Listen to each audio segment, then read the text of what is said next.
Hello everyone, Omni-Sensei here with What If I Was Reborn in Marvel with Superman Powers? Part 2. If you enjoy these audiobook adaptations, be sure to like the video, subscribe to the channel, and check out the original story linked in the description. Daniel and Carol spent the entire afternoon in Central Park. The two of them wandered through nearly every corner of the park, enjoying themselves immensely. By evening, they headed to Times Square. Unfortunately, they had barely taken a few steps into the area before turning around and leaving with awkward expressions. What the hell was this version of Times Square? And what was with all those young women standing in rows along the street? Daniel was still a minor. He didn't understand anything. Absolutely nothing. The phrase, a mixed bag of good and bad, had probably been invented for places like this. At first, Carol had been curious about why so many women were lingering outside. Then she watched several men casually lead those women into nearby buildings. A few seconds later, realization dawned on her. Everything suddenly made sense. Her face instantly turned red. "Oh wow, Daniel." She looked at him with disbelief. "You actually brought me here?" Daniel felt incredibly wronged. He genuinely hadn't known what Times Square was like during this era. Susan had recommended it. And in his memories from his previous life, Times Square was one of New York's most famous landmarks. So he'd naturally wanted to visit it. How was he supposed to know it would be like this? The whole situation was painfully awkward. To be fair, Susan had never actually been there herself. She had only heard about it from other people. What she'd heard was that Times Square was exciting, especially at night. Apparently, it was supposed to be a lot of fun. On the way back, Carol spent the entire journey lecturing Daniel. Daniel repeatedly explained that he had no idea what kind of place it was. Carol refused to listen. What a joke. Opportunities to educate her little brother didn't come around often. Why would she waste such a precious chance? Whether Daniel was innocent or not wasn't important.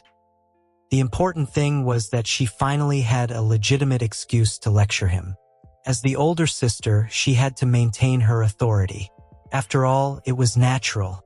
Daniel endured the endless barrage of criticism until they found a taxi.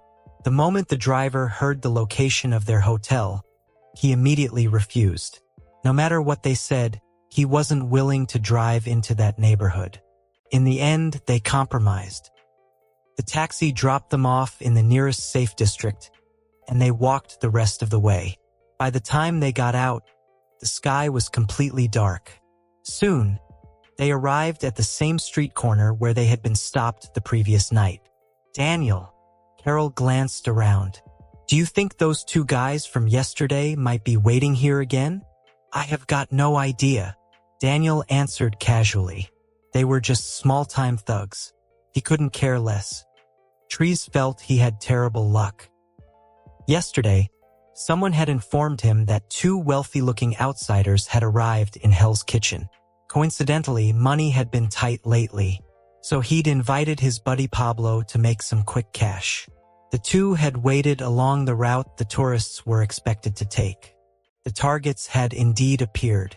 Unfortunately, that was a big mistake, as not only had they lost their weapons, but they'd also ended up getting knocked out with a single tap. The experience had been humiliating. Afterward, the pair had drowned their frustrations in alcohol at a local bar. While drunk, Pablo had spent the entire evening complaining. Unfortunately, several gang members sitting nearby overheard everything. Curious, they questioned him about the incident. Once they learned what had happened, they immediately began pounding their chests and declaring that they would avenge him. After all, how could members of their gang be attacked like this?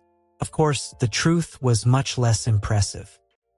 Their gang was tiny, so they needed to stick together to protect each other. If they were successful criminals, they wouldn't have been resorting to street robberies in the first place. Nevertheless, they managed to gather around a dozen people and camp out at the same corner from yesterday.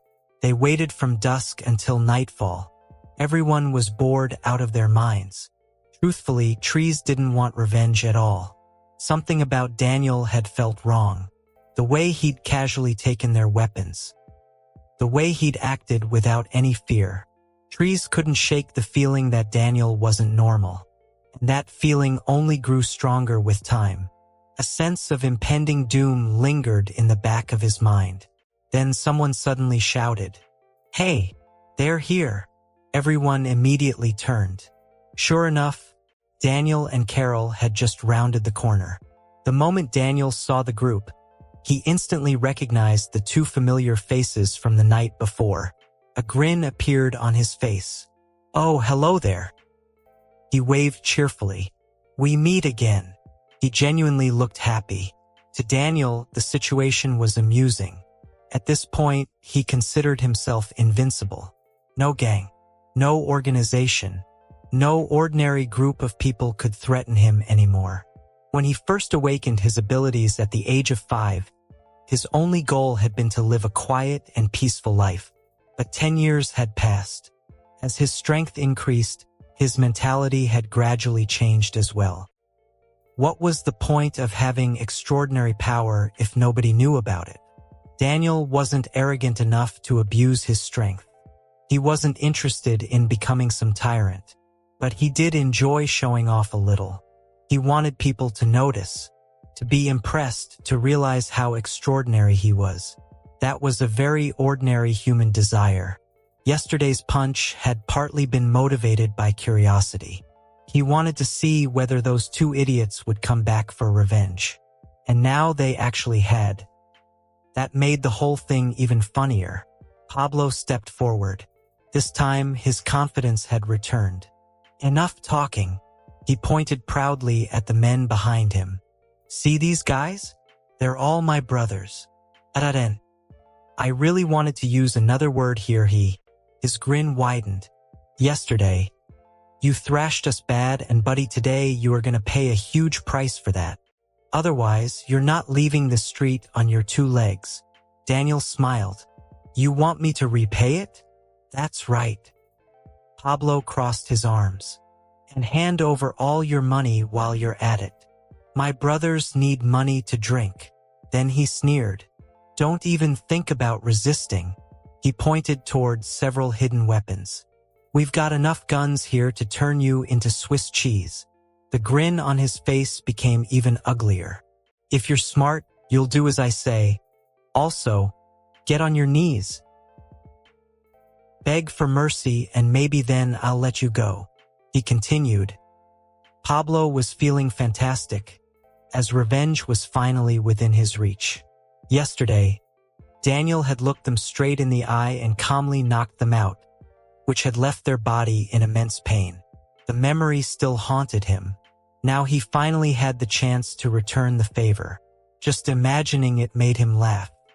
"Ha ha ha." Daniel looked at him. "You want me to kneel too?" The smile on Daniel's face never changed. At that moment, Pablo felt something was wrong. Why is he smiling exactly like yesterday? Why isn't he scared? There are more than 10 of us this time. A ridiculous thought suddenly appeared in his mind. Can he actually fight all of us? No way, right? Despite how absurd it sounded, Pablo found himself believing it more and more. "Stop wasting time," one of the gang members beside him shouted impatiently. "Didn't you hear what he said?" Daniel nodded repeatedly. Okay, I'll do it." His smile somehow became even wider. "But just to be clear, you guys are the ones asking for this, right?" "What kind of stupid question is that?" someone replied. The instant those words left his mouth, Daniel vanished. In less than a second, he shot directly into the crowd. Then he returned to his original position. Everything happened so fast that nobody could react. Daniel casually pointed at the ground. "Look!" Everyone followed his gaze. 5 handguns lay neatly at his feet. The gang members instinctively checked their waists. Their weapons were gone. All of them. Daniel tilted his head. "Ha! I thought you said there were 6 or 7 guns. He looked genuinely confused. Why could I only find 5? There was complete silence as the entire gang stared at him. Then they stared at the pile of guns. Then they stared at him again. 1 second later, everyone turned and ran as pure survival instinct took over. Stop! Daniel raised his voice. Trees stopped. Pablo stopped. The remaining 8 people ignored him and kept sprinting. Daniel sighed. Then he accelerated. His body became a blur. Within 2 seconds, every fleeing gang member had been dragged back and thrown into a pile. The tough guy attitudes disappeared instantly. Please forgive us. I'm sorry. Please don't kill me. We won't do it again. Loud shouting erupted from every direction. Quiet. Daniel spoke calmly. The crowd immediately fell silent. Daniel looked around. The 2 who stayed put. He pointed at Pablo and Trees. Just light punch for you 2. Then he looked at everyone else. As for the ones who tried to run, his smile returned. You will be beaten to pulp. The group turned pale and Trees nearly burst into tears. No, please no. He shook his head frantically. We would never bother you again. Daniel didn't care for any of that and gave the group the beating that they deserved. The sound of hard punches immediately filled the street. As one after other, each gang member was beaten black and blue and thrown out. Now, if any of you still want revenge, I'll be staying around here for the next few days. You already know where to find me. His white teeth flashed in the darkness. I welcome you to try again. Meanwhile, Carol stood nearby watching the entire spectacle as though she were enjoying a stage performance. She was completely entertained, a remarkably fearless woman. Once everything was over, Daniel collected all the weapons from the ground. All of this is confiscated. The gang members who laid across the ground didn't dare object. At this point, they just wanted to go home and find their mothers. Life on the streets was terrifying and now they wanted out. A few minutes later, Daniel stopped beside a garbage bin. In front of everyone's horrified eyes, he casually grabbed the 5 handguns and squeezed them together. Metal groaned and twisted as the guns were crushed into a single lump of scrap metal. Then he tossed the ball into the trash. After that, he and Carol continued walking. Before long, they arrived back at the hotel. They spent a few more days enjoying themselves in New York City. During those days, Daniel didn't go anywhere special. At first, he had planned to visit Xavier's school for gifted youngsters, but after giving it some thought, he ultimately decided against it. The main reason was simple: he was a little nervous from that bald professor. Professor Xavier's telepathic abilities were far too powerful. Daniel worried that if he met the man face to face, every secret he carried would be laid bare. His transmigration was the greatest secret he had, and he intended to take that secret to the grave. Thinking about Xavier suddenly sparked a ridiculous thought in his mind. Come to think of it, does going bald actually make people stronger? Just look at the examples. Professor X had lost all his hair and became a master in the field of psychic power. Then there was a certain sorcerer who was also bald. That one was even more terrifying. She had protected Earth for centuries. Not a single invader from another dimension had successfully conquered the world while she stood guard. And if Daniel remembered correctly, Thanos only set foot on Earth after both the Ancient One and Odin had passed away. Sometimes Daniel even suspected that Thanos simply wasn't confident he could beat either of them, which was why he never came personally in the beginning. It's 1988 right now. Xavier should still be pretty young. I wonder what his hair situation looks like. Has he already started going bald in the middle? Daniel was genuinely curious. Unfortunately, curiosity wasn't enough to overcome worry. He didn't even want to use his supervision to secretly take a peek. What if Xavier sensed him? That would be awkward. Physical attacks? Energy attacks? Those didn't scare Daniel in the slightest. But telepathy, mind control, illusions, psychic attacks, those were a completely different story. He couldn't confidently say that he would be able to overcome those currently, but maybe in future he might. Right now, if something went wrong and he got mentally controlled, the consequences would be disastrous. Daniel had already been extremely careful with his strength. At his current level, if he unleashed his full power, he could literally sink an entire continent. There wasn't a single person on Earth who would willingly take a punch from him at full strength. And judging by how quickly he was growing stronger, Daniel felt that after another decade or two of sunlight absorption, he might not even dare sneeze casually anymore. What if he accidentally destroyed the planet? Ugh! Daniel sighed dramatically. Growing stronger too fast isn't always a good thing. Every day I casually soak up some sunlight and become stronger. I'm scared to use too much force because I might break something. At this point, 999,999,999,999% of everything on Earth was as fragile as paper in front of him. Having to constantly control my strength is exhausting. Then a horrifying thought suddenly flashed through his mind. What if I get a girlfriend someday? His expression froze. What happens if I accidentally turn my girlfriend's brain into a stain on the wall? The image instantly appeared in his head. A romantic moment. Things getting heated. Getting a little too excited. Then, splat. Daniel immediately shook his head. The mental image was far too horrifying. No, no, no. Please don't tell me I'm going to end up as miserable as that big green guy. He couldn't help thinking of Bruce Banner. The Hulk's love life was basically a tragedy. Then another thought surfaced. And how does Superman deal with this stuff? That guy manages to date his girlfriend just fine and even lives a perfectly normal romantic life. Daniel felt a little jealous. Am I some kind of defective version? Or did he inherit memories and instincts that I didn't get? The more he thought about it, the more plausible it seemed. Actually, that's possible. When I first arrived, I only liked sunbathing. I couldn't become stronger from sunlight. My powers awakened later. Daniel quietly pondered the idea. Eventually, he came to a conclusion. I can't keep slacking off. I need to train more and get used to my strength. He nodded seriously to himself. Otherwise, one day, I'm literally going to love my girlfriend to death. A few seconds later, another thought hit him. Wait, do I even have a girlfriend? Daniel suddenly felt the crushing loneliness of reality.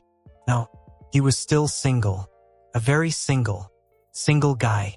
Walking over to the mirror in his room, he admired his reflection for a moment. The handsome face staring back at him was flawless. The more he looked, the more satisfied he became. Finally, he couldn't help declaring dramatically, with a face this handsome, it's a crime against humanity that I don't have a girlfriend yet. Those girls seriously have terrible taste. Of course, he conveniently ignored a few facts. For example, how cold and distant he usually acted, or how unbelievably dense he was. He wasn't just a straight guy, he was a vibranium-grade straight guy. There had once been a girl who deliberately brushed her fingers against his palm while shaking his hand. Completely obvious hint. Daniel had immediately pulled his hand away and asked with genuine concern, "Is your hand itchy? Do you have some kind of skin disease? Is it contagious?" The girl had nearly cried on the spot. Then there was another incident. One day when Carol wasn't around, Daniel happened to spend time alone with a pretty young woman. Trying to be gentlemanly, he walked her home. When they arrived at her house, she smiled and invited him inside.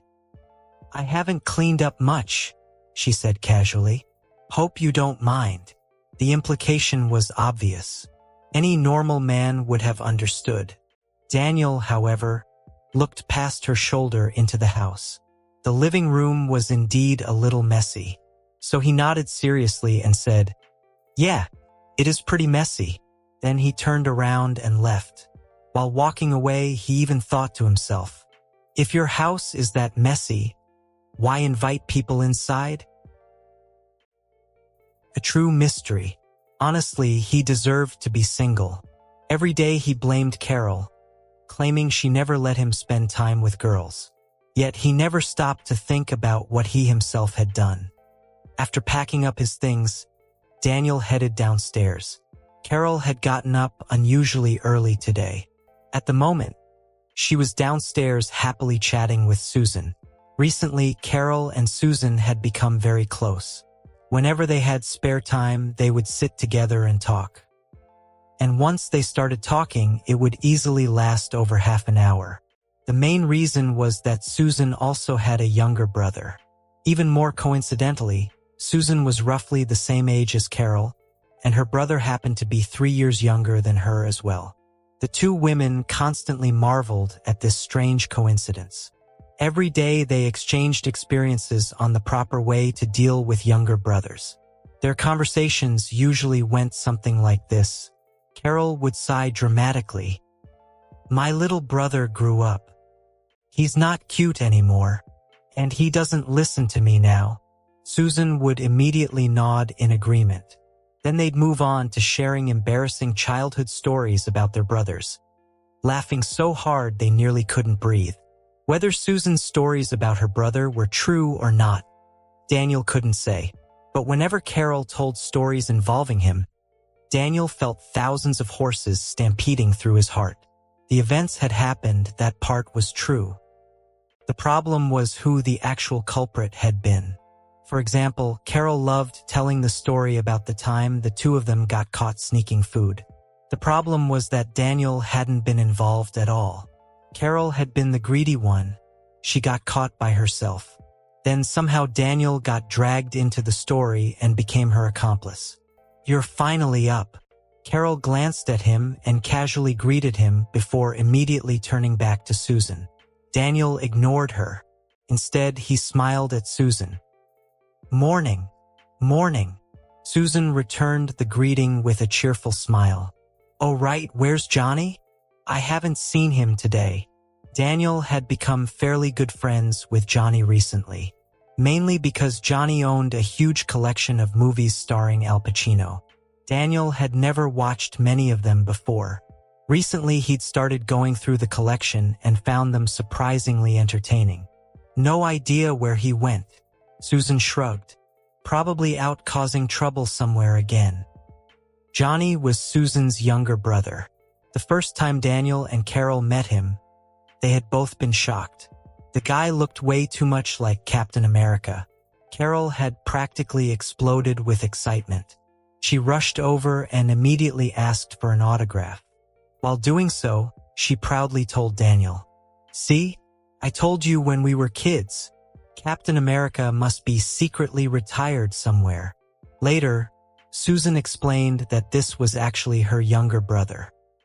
Only then did Carol finally realize her mistake. Daniel had laughed at her for weeks afterward.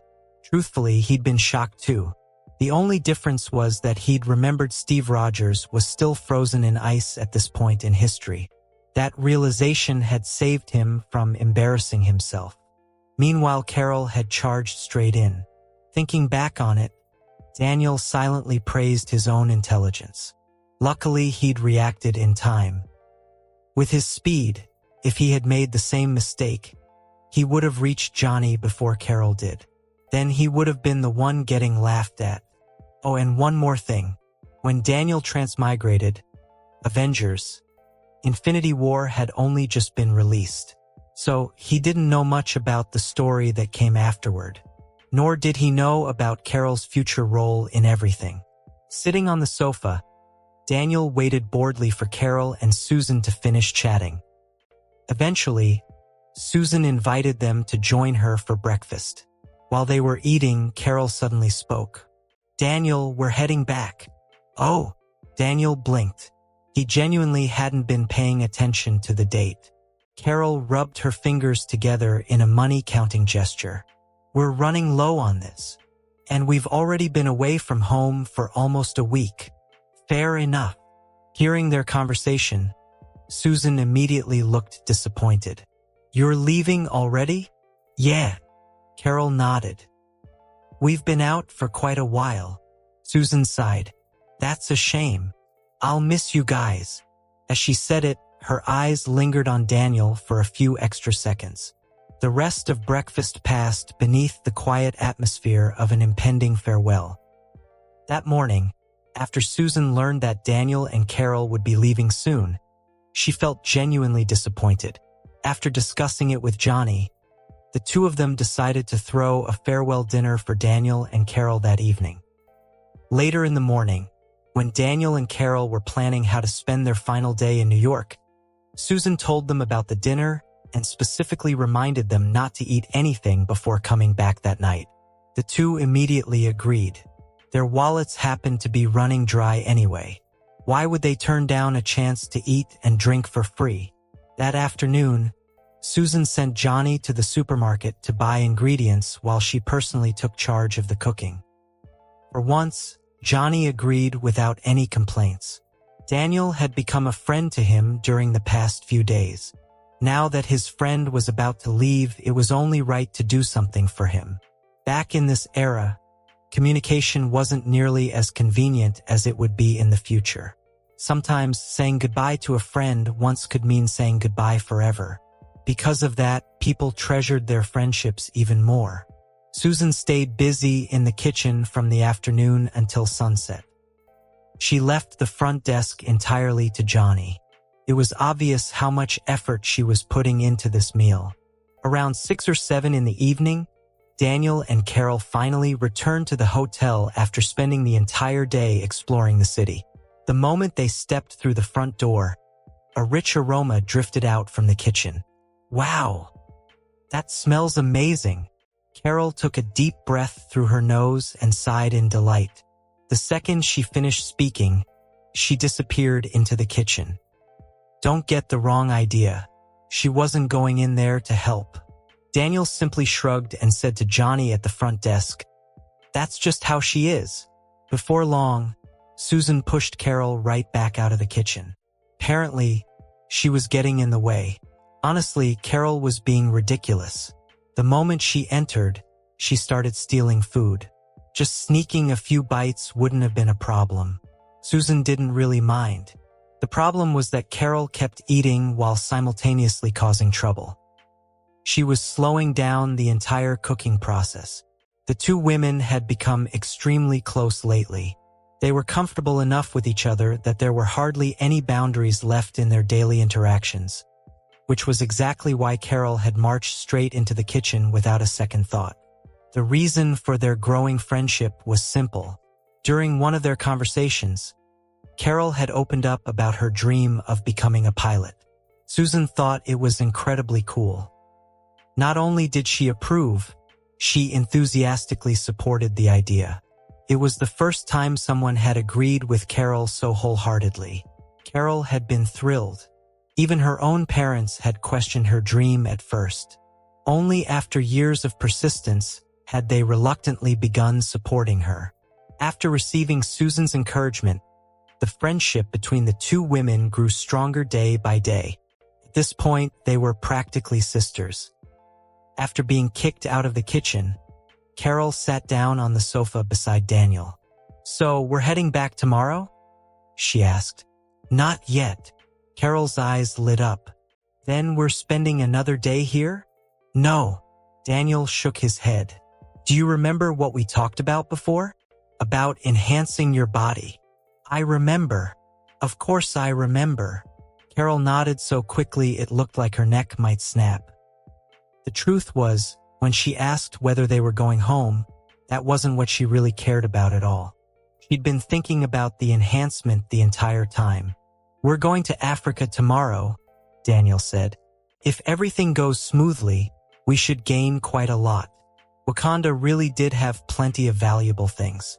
Vibranium and the heart-shaped herb went without saying. Their technology was incredibly advanced too.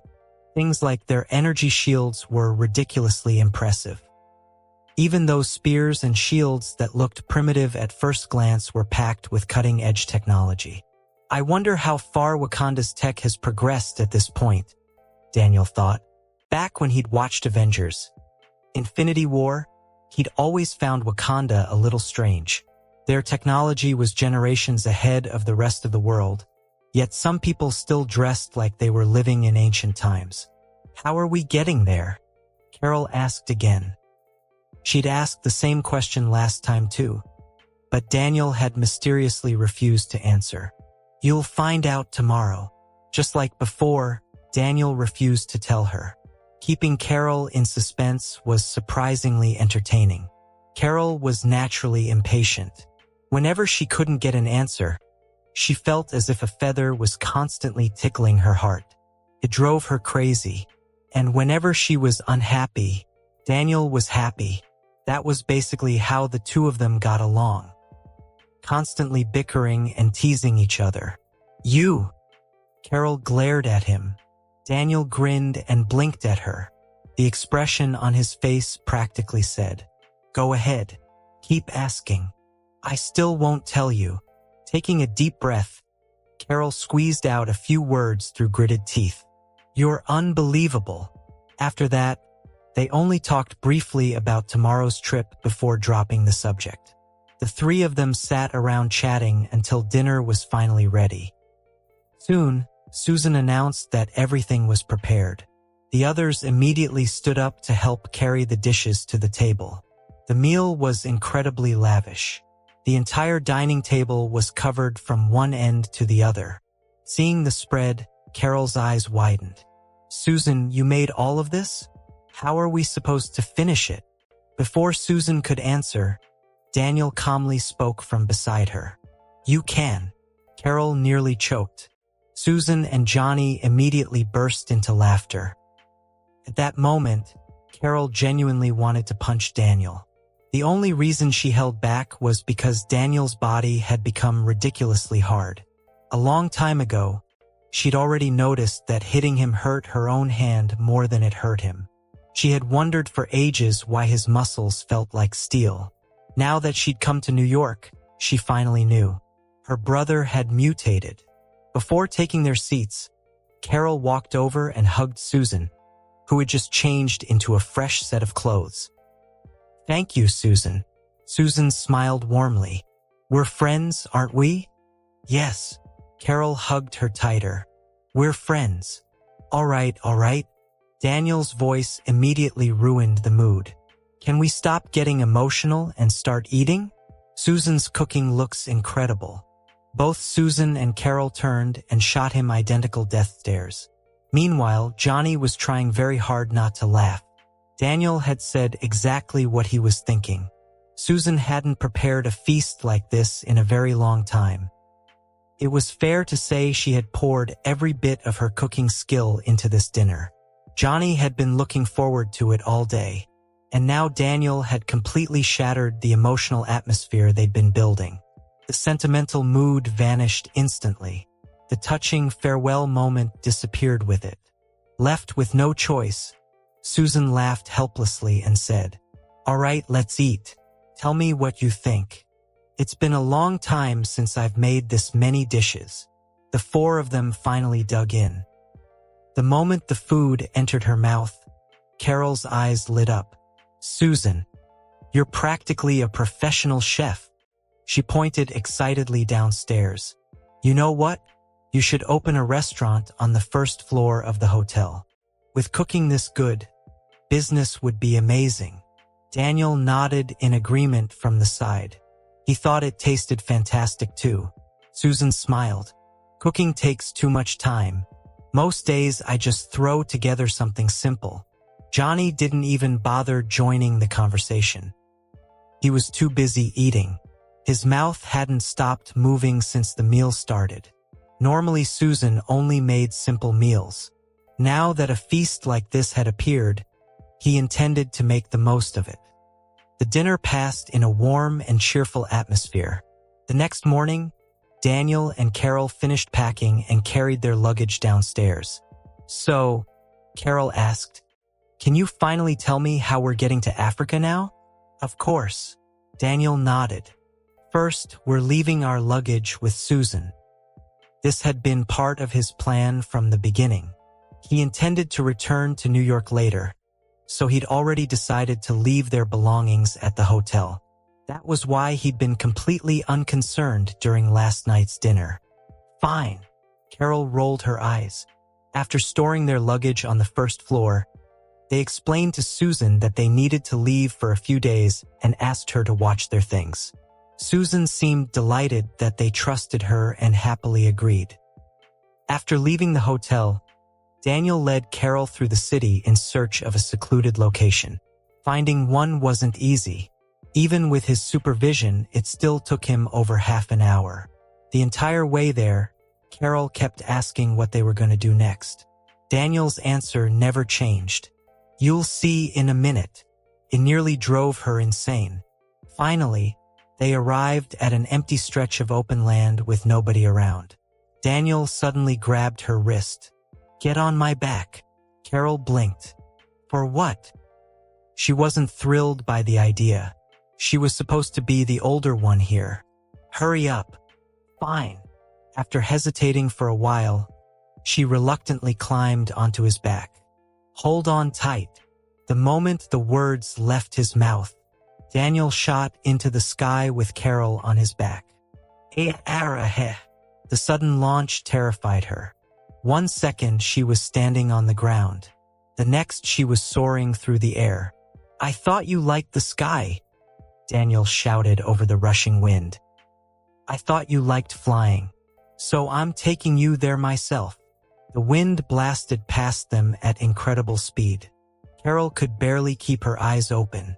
Her hair whipped wildly in every direction. Struggling against the wind, she managed to force out a question. "So this is what you meant when you said you could go 50-50 with Captain America?" Daniel laughed. "Can Captain America fly?" Daniel swore to himself. "I am never taking Carol flying again." She was absolutely terrifying. After getting over the initial discomfort, Carol had spent the entire flight wriggling around on his back, excited out of her mind. Daniel had to keep flying, keep an eye on her, and answer her endless stream of questions all at the same time. It was exhausting, and he couldn't even fly that fast. He was traveling at less than half the speed of sound. To Daniel, that wasn't even crawling. But Carol was still just a normal human. She couldn't handle breaking the sound barrier. If he were alone, Daniel was confident he could reach any place on Earth within a few minutes. The worst part was that Carol never sat still. She kept directing him from behind, pointing here and there as if she were the pilot and he was the airplane. "Dive. Turn. Spin around. Go over there. Whoa, this is so cool." Carol couldn't stop exclaiming in amazement. At this point, she was genuinely jealous. Flying. Just imagining being able to soar through the sky whenever she wanted made her envious of Daniel's powers. "Can you stop moving around for 1 minute?" Daniel said irritably. "And stay close to my back. I'm going to speed up." At their current pace, reaching Africa would take an entire day. "If it starts getting too much for you, tell me immediately," Daniel shouted over the wind. The air rushing past them was so loud that anything quieter would be impossible to hear. "Got it." Daniel began accelerating. They shot through layers of clouds, leaving a long white trail behind them. Even while flying, Daniel kept his supervision active. He avoided passenger planes, avoided radar coverage, avoided satellites. After all, fewer complications meant fewer headaches. He wasn't afraid of being exposed. He just hated trouble. For Carol, maintaining high-speed flight for long periods was still difficult. So they traveled in stages. After every hour or two, Daniel would stop somewhere and let her rest before continuing. And so they flew, from morning until well into the night. More than 10 hours passed before they finally arrived above the African savanna. Daniel had been far too optimistic. He hadn't expected the trip to take this long. Fortunately, There was nearly a 7-hour time difference between their departure point in Africa, so when they arrived, it was still afternoon. The summer savanna was overflowing with life.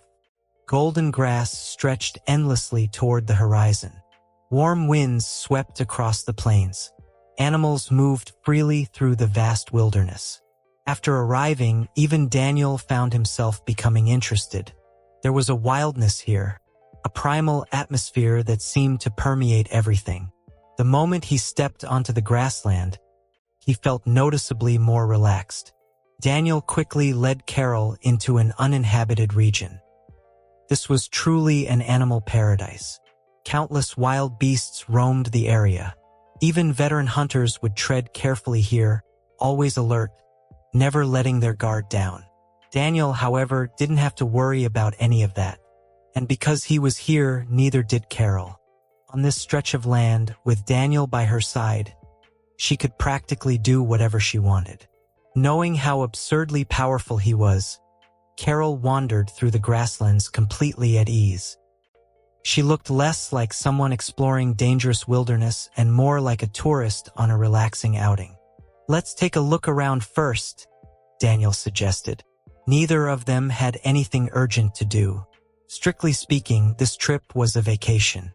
Helping Carol get stronger was just a side objective. Now that they had finally arrived in Africa, Carol wasn't in any hurry either.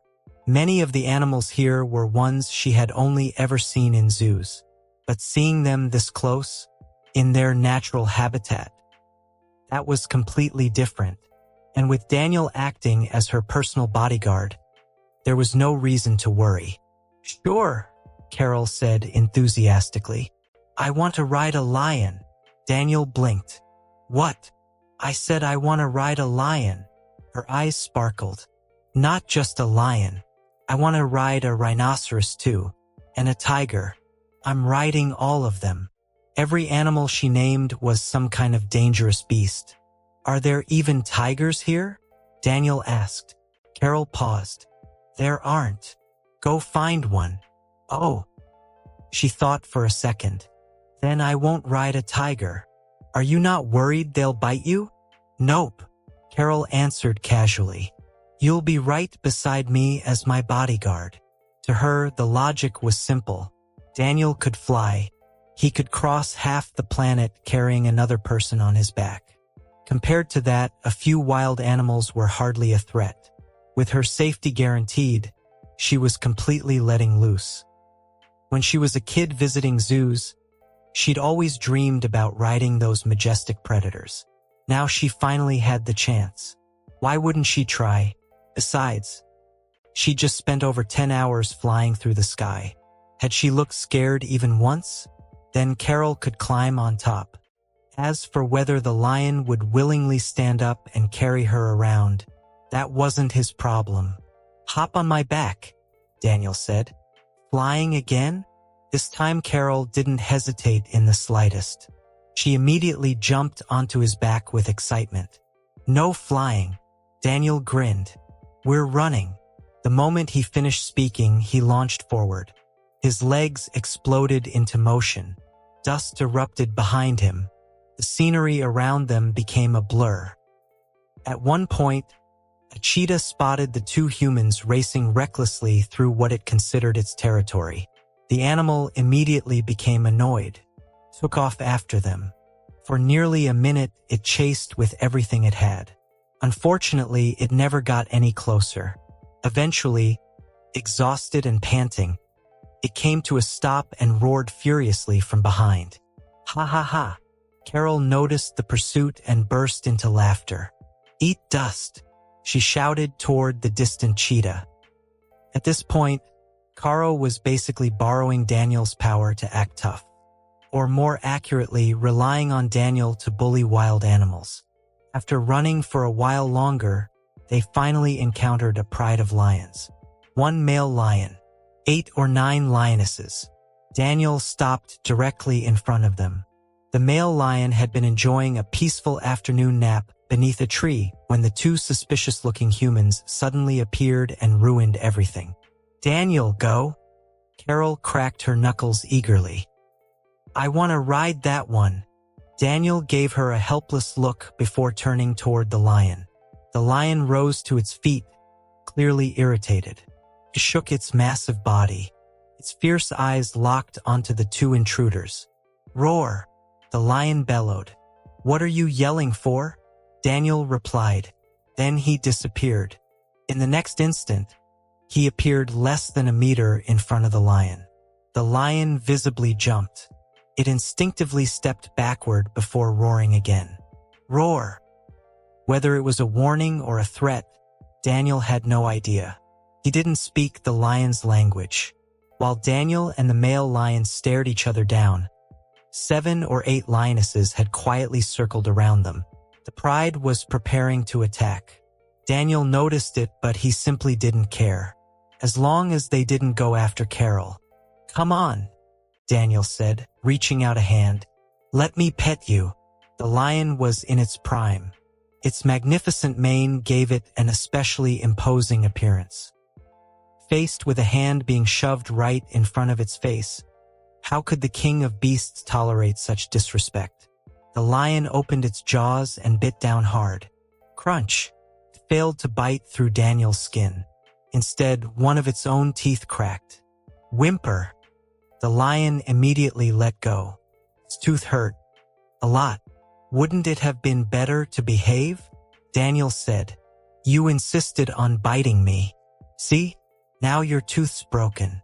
At the same time, the surrounding lionesses launched their attack. This time Daniel wasn't going to let them bite him. If they tore his clothes, he'd be in trouble. He hadn't brought any spare clothes. With a quick flash, he dodged the charging lionesses.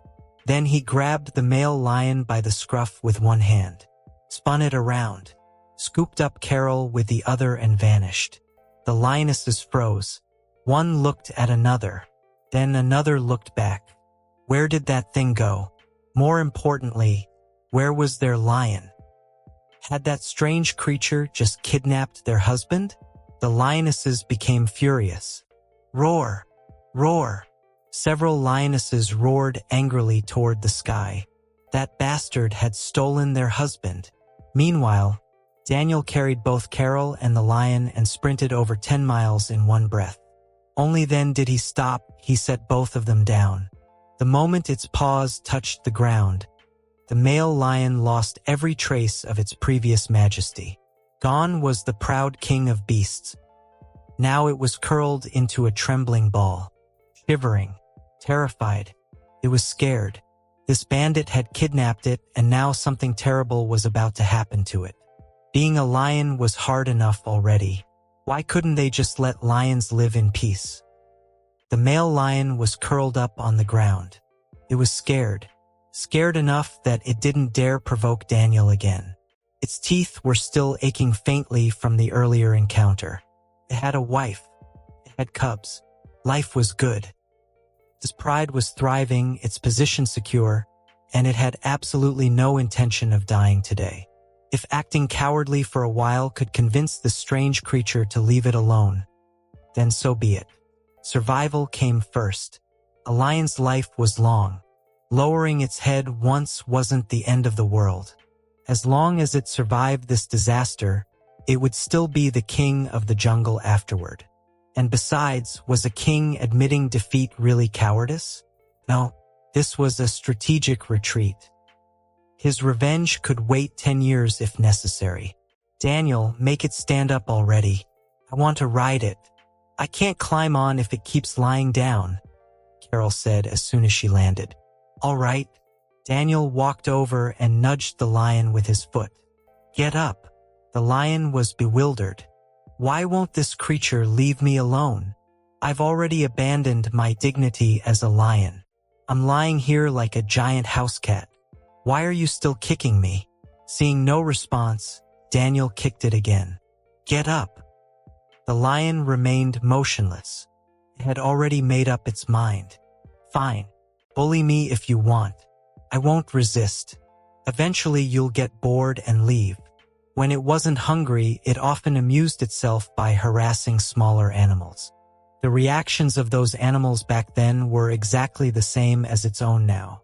Seeing that the lion refused to move, Daniel crouched down, grabbed the loose skin at the back of its neck, and hauled it upright. The moment he let go, the stupid lion immediately flopped back onto the ground. Carol burst out laughing. Daniel's expression darkened. "This lion is really making things hard," he muttered. This time, he smacked the lion lightly on the head before pulling it up again. After several rounds of lifting, lifting, and collapsing, the lion finally gave up and stood obediently. "There." Daniel stepped back. "Go ahead. It shouldn't resist anymore." Carol didn't seem afraid in the slightest. She climbed right onto the lion's back. The instant she sat down, the lion nearly buckled at the knees again. The short-haired creature was already terrifying enough. This long-haired one had to be even worse. But after Daniel glanced at it, the lion immediately froze. It didn't dare move. "They're not planning to do something terrible to me, are they?" The lion trembled inwardly. "These creatures are horrifying. If I ever see them again, I'll run as far away as possible." A psychological scar had already formed in the lion's heart. After surviving this encounter with Daniel, it would spend the rest of its life fleeing whenever it saw humans, dragging its entire pride away with it. "Go on, run," Carol shouted, patting its backside. This time, the lion understood immediately. It started trotting forward with quick little steps. Honestly, if one ignored the woman sitting on its back, it looked quite majestic. Its muscles rolled beneath its golden fur, and its stride carried the natural authority of a king. Unfortunately, Carol completely ruined the effect. After playing with the lion for a while, she quickly lost interest. The ride was uncomfortable. Its spine dug into her backside, and every step jostled her around. It wasn't fun. So she mercifully released the lion from its role as a giant house cat.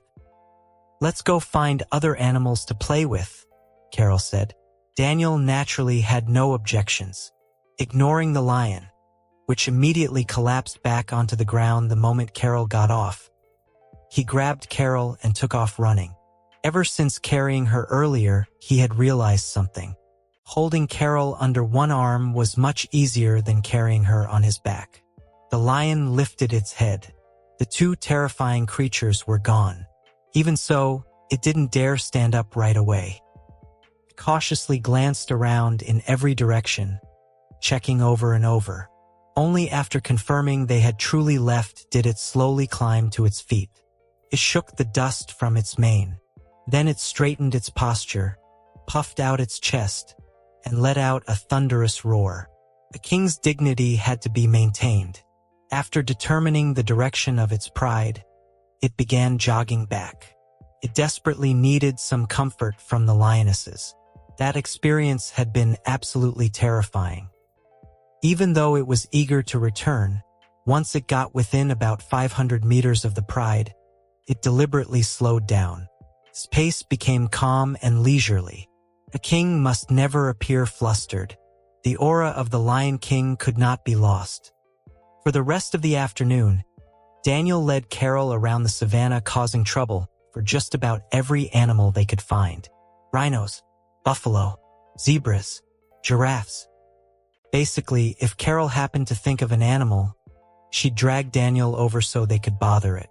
Before long, evening began settling over the grasslands. The two of them sat beneath a lone acacia tree, watching the sunset spread across the African savanna. The ancient continent of Africa stood unchanged through countless ages. The setting sun carried great masses of crimson clouds across the horizon as it sank toward the earth. Darkening cloud banks stretched across the sky while a brilliant line of light separated sky and land. The scene was vast and majestic. It looked like an endless chase between fire and shadow, one that had continued since the dawn of time and still showed no sign of ending. On the savannah, miracles of life unfolded every moment. Predators hunted, prey fled, birth and death intertwined beneath the red glow of the sunset. Daniel and Carol found themselves completely captivated. "So beautiful," Carol murmured. The sight had genuinely stunned her. "It really is," Daniel nodded. For once, they agreed completely on something. After watching quietly for a while, Carol's stomach began to growl. "What are we eating tonight?" she asked. Daniel didn't answer immediately. His original plan had been simple. Come to Africa. Find Wakanda. Done. The problem was that he still hadn't found it. Even while spending the afternoon accompanying Carol on her animal-bothering adventure, he hadn't stopped searching. His supervision had been sweeping across vast stretches of land the entire time. He just hadn't found anything yet. "Wait a second." Suddenly, Daniel noticed something. "I'll be right back." Dusk was feeding time for predators. Several dozen miles away, a leopard was in the middle of chasing down an antelope. Daniel decided to borrow a little meat from this spotted feline creature.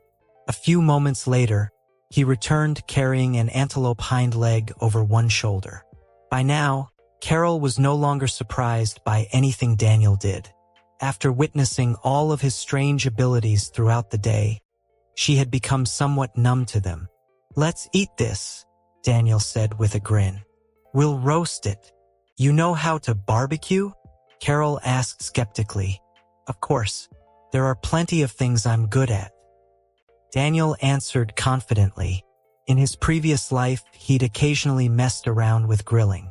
Roasting meat couldn't be that different from barbecue, right? Probably. Maybe. Hopefully. Daniel handed the antelope leg to Carol before disappearing again. 2 minutes later, he returned carrying an armful of dry wood. "Do we have fire?" Carol asked. "That's easy. Would Superman ever have trouble making fire?" His eyes weren't only for shooting lasers. Carefully controlling his strength, Daniel focused his gaze. A faint red glow flashed across his eyes. The pile of wood instantly ignited. Whoa! Even after seeing countless abilities throughout the day, Carol still jumped in surprise. "Your eyes. Just a small ability," Daniel said casually. "A small ability?" Carol stared at him. "Didn't you say you're only 50-50 against Captain America? Does Captain America have this many weird powers too?" She still hadn't let that go. Everything Daniel had shown today looked far stronger than Captain America. "Who said I'm not 50-50 with Captain America?" Daniel protested. "Do you know what Captain America's real superpower is?" "The serum." "No." Daniel shook his head seriously. "That's only his surface-level ability. His true power is 50-50. "What?" "No matter who he fights, it's always 50-50. Carol stared at him. For a long moment, she was speechless. "What other powers do you have?" She had reached a conclusion. Daniel was full of nonsense. Super brain, supervision, super hearing, super. Daniel launched into a lengthy list. Carol immediately regretted asking. She didn't even want to respond anymore. Once the fire was burning steadily, Daniel cleaned up the meat and started roasting it. He gathered a few wild herbs and spices nearby and rubbed them onto the surface. There was no oil, no fancy preparation, and no proper seasoning. Before long, the meat was cooked. Carol took a bite. The taste wasn't great. It was edible, but barely. While they were eating, Daniel continued scanning the horizon through his supervision. Then, at last, he found it. Far in the distance, hidden behind layers of camouflage and advanced technology, he finally located the nation he had been searching for. Wakanda. A smile slowly spread across his face. In a low voice that only he could hear, he said, "Wakanda, I'm coming." Daniel knocked on the transparent energy barrier in front of him. This plain-looking shield had taken him an entire afternoon to find. While he and Carol had been eating earlier, Daniel had noticed a black man suddenly vanish at this exact spot.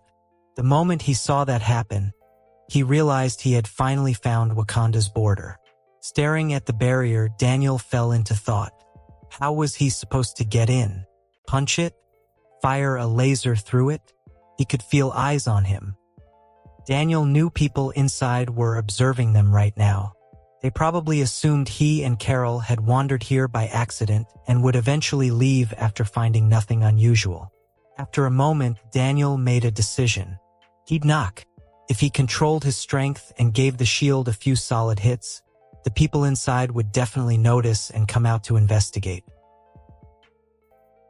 Knock, knock, knock. Daniel hammered the barrier 3 times.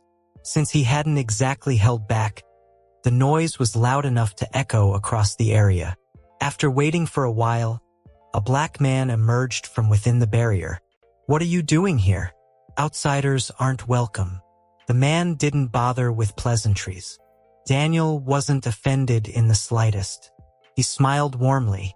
"We're friends who traveled a long way to visit Wakanda." His attitude was exceptionally friendly. After all, he had come here hoping to get some equipment. Ever since carrying Carol all the way here through the air, an idea had taken root in his mind. His current speed, if he flew at full power, his clothes would probably disintegrate before long. So he couldn't help wondering, was there any chance he could get himself a vibranium suit? Clark had it easy. The guy inherited equipment, knowledge, and experience from those before him. Daniel had none of that. Other than Superman's abilities, he had to build everything from scratch. Life was hard. Very hard. Still, complaining wasn't going to get him gear. Daniel had already made up his mind. If the old king refused to get him a suit, he'd send Carol home first and then stay here himself. Permanently. With Wakanda's strength, they couldn't force him to leave anyway. He'd just follow the king around every day until the man lost his mind. Destroying things wasn't an option. Robbing them by force wasn't exactly appropriate either. So, this seemed like a perfectly reasonable solution. "We do not welcome outsiders." The man repeated himself. Daniel grinned. "But once I get inside, won't we be friends? How can friends be considered outsiders?" The man's expression twitched. "You." Before he could continue, a voice came through his earpiece. He immediately responded in Wakandan with obvious respect. After a brief exchange, he looked Daniel and Carol over once more. "The king has invited you inside." "I knew it." Daniel beamed. "I told you we're friends." The man ignored him completely. He tapped the bracelet on his wrist several times, and a doorway-sized opening appeared in the barrier. "Come in." Daniel and Carol stepped through. The moment they entered, a vast open plain stretched out before them. Far in the distance, the outline of a city could barely be seen. Thanks to his supervision, Daniel could see it clearly. It was an incredibly advanced modern metropolis. In terms of technology and infrastructure, it surpassed New York City by a considerable margin. But unlike New York, the clothing worn by its residents looked rather primitive. It was a city where ancient traditions and cutting-edge technology collided. To the outside world, Wakanda appeared to be a poor and underdeveloped agricultural nation. In reality, it was the most technologically advanced country on Earth. Thinking about that, Daniel couldn't help rolling his eyes. He still couldn't understand how King Chaka would later stand before the United Nations asking for aid. Seriously, the man was unbelievably rich. It was absolutely shameless. "The king is waiting for you in the capital, Bernin Zana," the man said. "How far is it?" Daniel asked. "A little over 100 miles. "Oh, right. Let me introduce myself. I'm Daniel Danvers, and this is my sister, Carol Danvers." Carol offered the man a polite smile. Ever since arriving in Wakanda, she'd been unusually quiet and had hardly spoken at all. "My name is Inaki Seth." Inaki clearly wasn't interested in conversation. After giving his name, he fell silent again. "So how are we getting to Burning Zana?" Daniel asked. Inaki pointed toward a small aircraft parked nearby. Daniel looked it over. "That thing doesn't look like it can fit 3 people. It's a single-person patrol craft," Inaki explained, "used by border patrol units." "So?" Daniel asked as he watched Inaki begin activating the vehicle. "You'll wait here. I'll go find transportation to pick you up." "Actually, that's not necessary." Daniel suddenly grabbed Carol, who looked completely confused, and lifted off the ground. A moment later, he hovered in the air at eye level with Inaki. "As you can see, I can fly." Daniel flashed a bright smile. Inaki stared at him in disbelief. For a second, he looked genuinely shocked. Then years of training and discipline took over, and he quickly regained his composure. He didn't ask questions. He simply said, "Follow me." The patrol craft accelerated toward Burning Zana. Daniel and Carol followed behind. They crossed a broad river and soon approached a city built along its banks. From afar, a flag could be seen fluttering in the wind. The flag of Wakanda. Red, black, and green, with the image of a Black Panther at its center. It looked pretty impressive. What felt strange, however, was the contrast everywhere around them. Most residents still wore traditional tribal clothing adorned with bones and animal teeth. Meanwhile, on smooth modern roads, people casually walked cattle through the streets. The combination was bizarre. After landing, Daniel looked around. "So, this is Burning Zana?" "That's right," Inaki replied. "This place isn't bad." Inaki immediately straightened his posture. "Wakanda is the most beautiful place in the world. We are all children of the Panther Goddess." Wakanda's primary religion centered around the Panther Goddess, Bast. According to legend, Bast had once saved the nation, which was why every Black Panther throughout history inherited the mantle of the panther rather than symbols like lions, rhinos, or crocodiles. Other beliefs existed as well.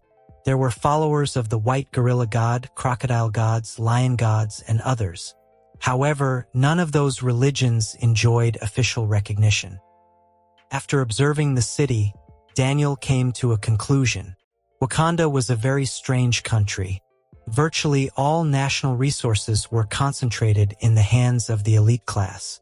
Its overwhelming technological superiority made rebellion from the lower classes nearly impossible. Perhaps everything had developed too smoothly. Thanks to vibranium, Wakanda's technology had advanced at an absurd rate. But culturally and politically, it still resembled a feudal monarchy. "We're here." Inaki led them toward a palace filled with modern architectural design. Upon arriving, Daniel and Carol saw the royal guards. Every single one of them was a woman. Their heads were shaved bald, and they carried long spears. Not ordinary spears either. These were energy weapons capable of firing powerful blasts. The technology already existed at this point. The members of the Royal Guard were selected from Wakanda's various tribes. In many ways, they represented political alliances between the royal family and the tribes. Traditionally, some could even become potential royal consorts in the future. It was a form of political marriage. Years later, the future Black Panther would consider abolishing the Royal Guard system. In the end, however, he chose not to because of opposition from conservative factions. Instead, T'Challa viewed the women of the Royal Guard as sisters rather than potential wives. If Daniel were in his position, he'd probably think the same way. Following Inaki into the palace, Daniel finally met T'Chaka, the reigning king of Wakanda and father of the future Black Panther. At this point, T'Chaka already had a noticeable belly. Well, considering the royal family controlled practically all the wealth in the nation, he probably ate extremely well.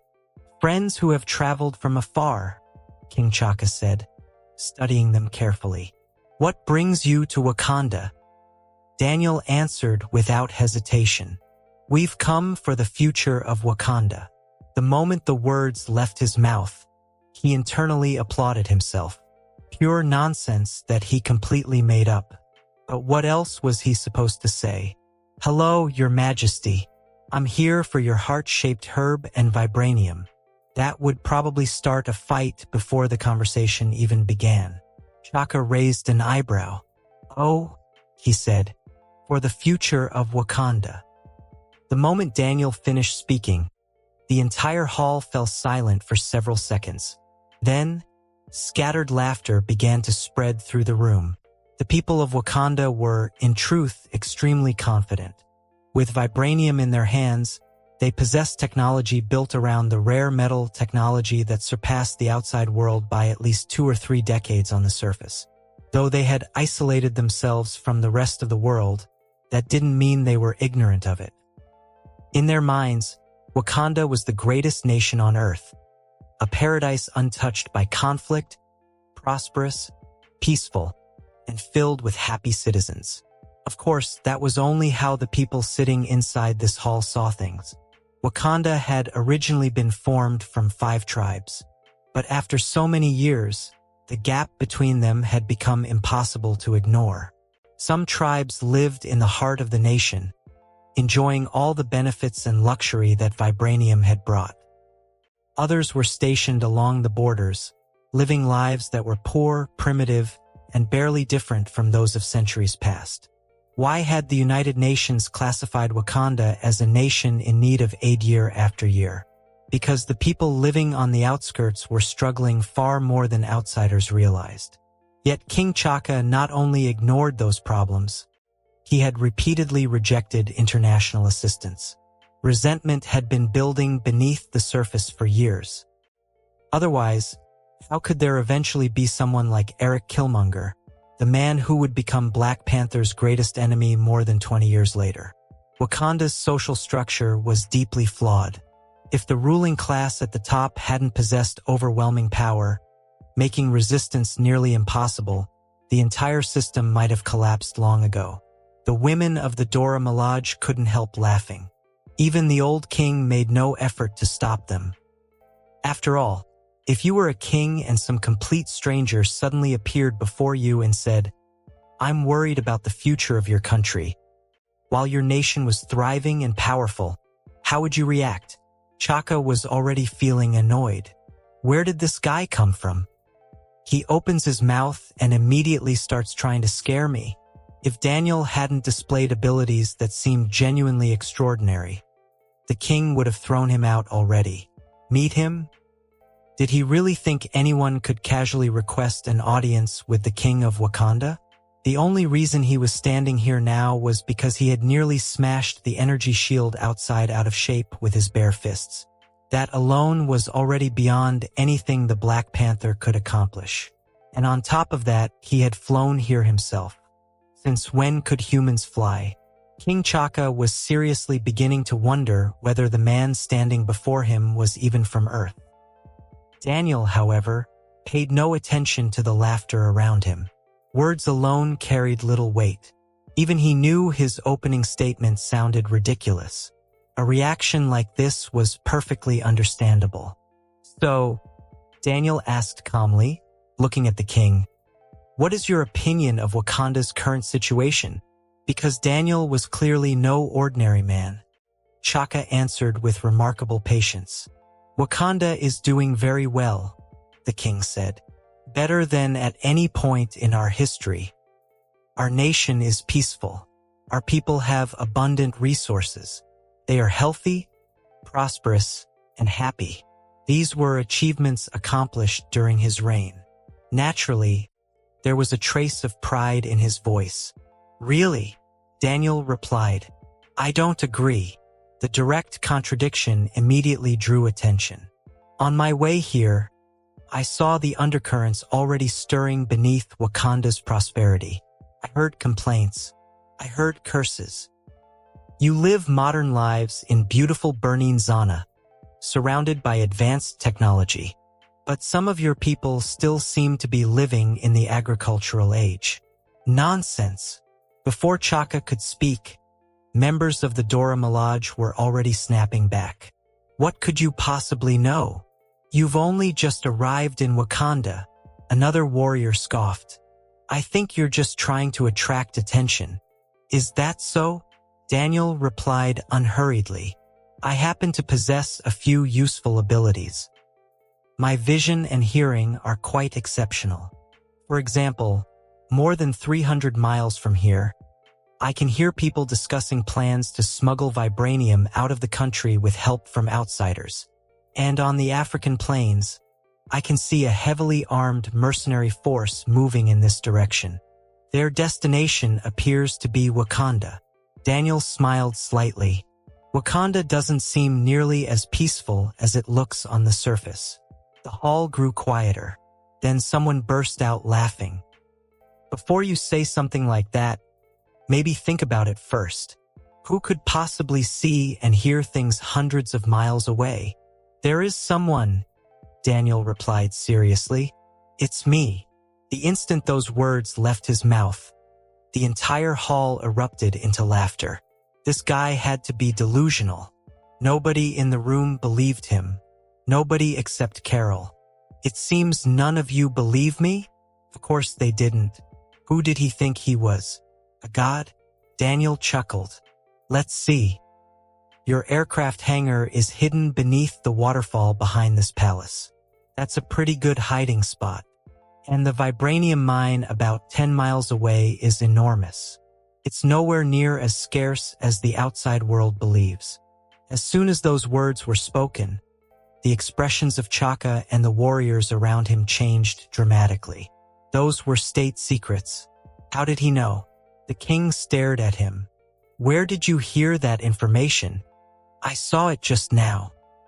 Daniel's expression remained completely calm. There wasn't the slightest sign that he was lying. Chaka frowned. That's impossible. He shook his head. No normal man can do such things. I can do it. Because I'm Superman. As he spoke, Daniel slowly rose off the ground and hovered in midair, looking directly at the king. The surrounding Dora Milaje immediately reacted. Weapons were raised. Dozens of vibranium spears pointed towards him in an instant. Too bad I don't have a cape. Daniel couldn't help thinking. That would have looked a lot cooler. Chaka took a deep breath and steadied himself. Very well. I believe you. His eyes remained fixed on Daniel. But what does any of this have to do with Wakanda's future? These are merely small problems. Wakanda has more than enough power to handle them. The confidence in his voice never wavered. Yes, Daniel admitted. Wakanda certainly has the strength to solve those problems. But they're only warning signs. As time passes, Wakanda won't be able to remain isolated forever. You may wish to stay hidden from the world, but vibranium won't. For some people, the temptation it represents is simply too great. In the years ahead, more and more eyes will turn toward Wakanda. Daniel paused before continuing. Wakanda cannot remain separated from the world forever. Sooner or later, you'll have to engage with the outside world. People may not know about you today, but one day, countless nations, organizations, and individuals will focus their attention on this place. We know that already, Chaka replied, and we've been preparing for future contact with the outside world. It's not enough. Daniel shook his head immediately. Not nearly enough. The king narrowed his eyes. Then what do you think would be enough? Daniel flashed a bright grin. Add me. What? Add me, and it will be enough. Add you? That's right. And why should that make any difference? Because I'm Superman. Daniel spread his hands. I have the power. One of the warriors couldn't help speaking up. You're only one man. No matter how powerful you are, how strong can you possibly be? Daniel's smile widened. Strong enough for one man to stand against the entire world. The hall exploded with laughter again. That's impossible. Even Chaka laughed openly this time. I admit that you possess abilities beyond ordinary people. But the combined power of the world is far more complicated than you seem to think. Looking at Daniel floating calmly in the air, the king continued, "What reason do I have to believe that you can fight against the entire world? Because you can fly? Or because you claim to have extraordinary vision and hearing?" Daniel met his gaze without hesitation. "I can prove it." "Proof? That's right. And how exactly are you going to prove it?" King Chaka asked. "What, are you planning to go to war with the world right now?" The old king shook his head before continuing. "I appreciate you pointing out some individuals with questionable intentions, and I welcome you to Wakanda as a guest. In fact, you will be honored guests here." Smiling, he gestured casually with his hand. "I'll have rooms prepared for both of you and make sure you're treated with the highest hospitality. Over the next few days, feel free to explore and experience the unique wonders of Wakanda. As for proving your strength, let's forget about that." After a brief pause, he waved toward the guards. "Take them to their quarters." "Yes, Your Majesty." A member of the Dora Milaje stepped forward, and 2 female warriors moved to escort Carol and Daniel away. "It's getting late," Chaka said. "Get some rest tonight. Tomorrow at noon, allow me to host a proper banquet for you both." Although he had decided not to pursue Daniel's challenge, he still couldn't believe that a single individual could possess power greater than the entire world.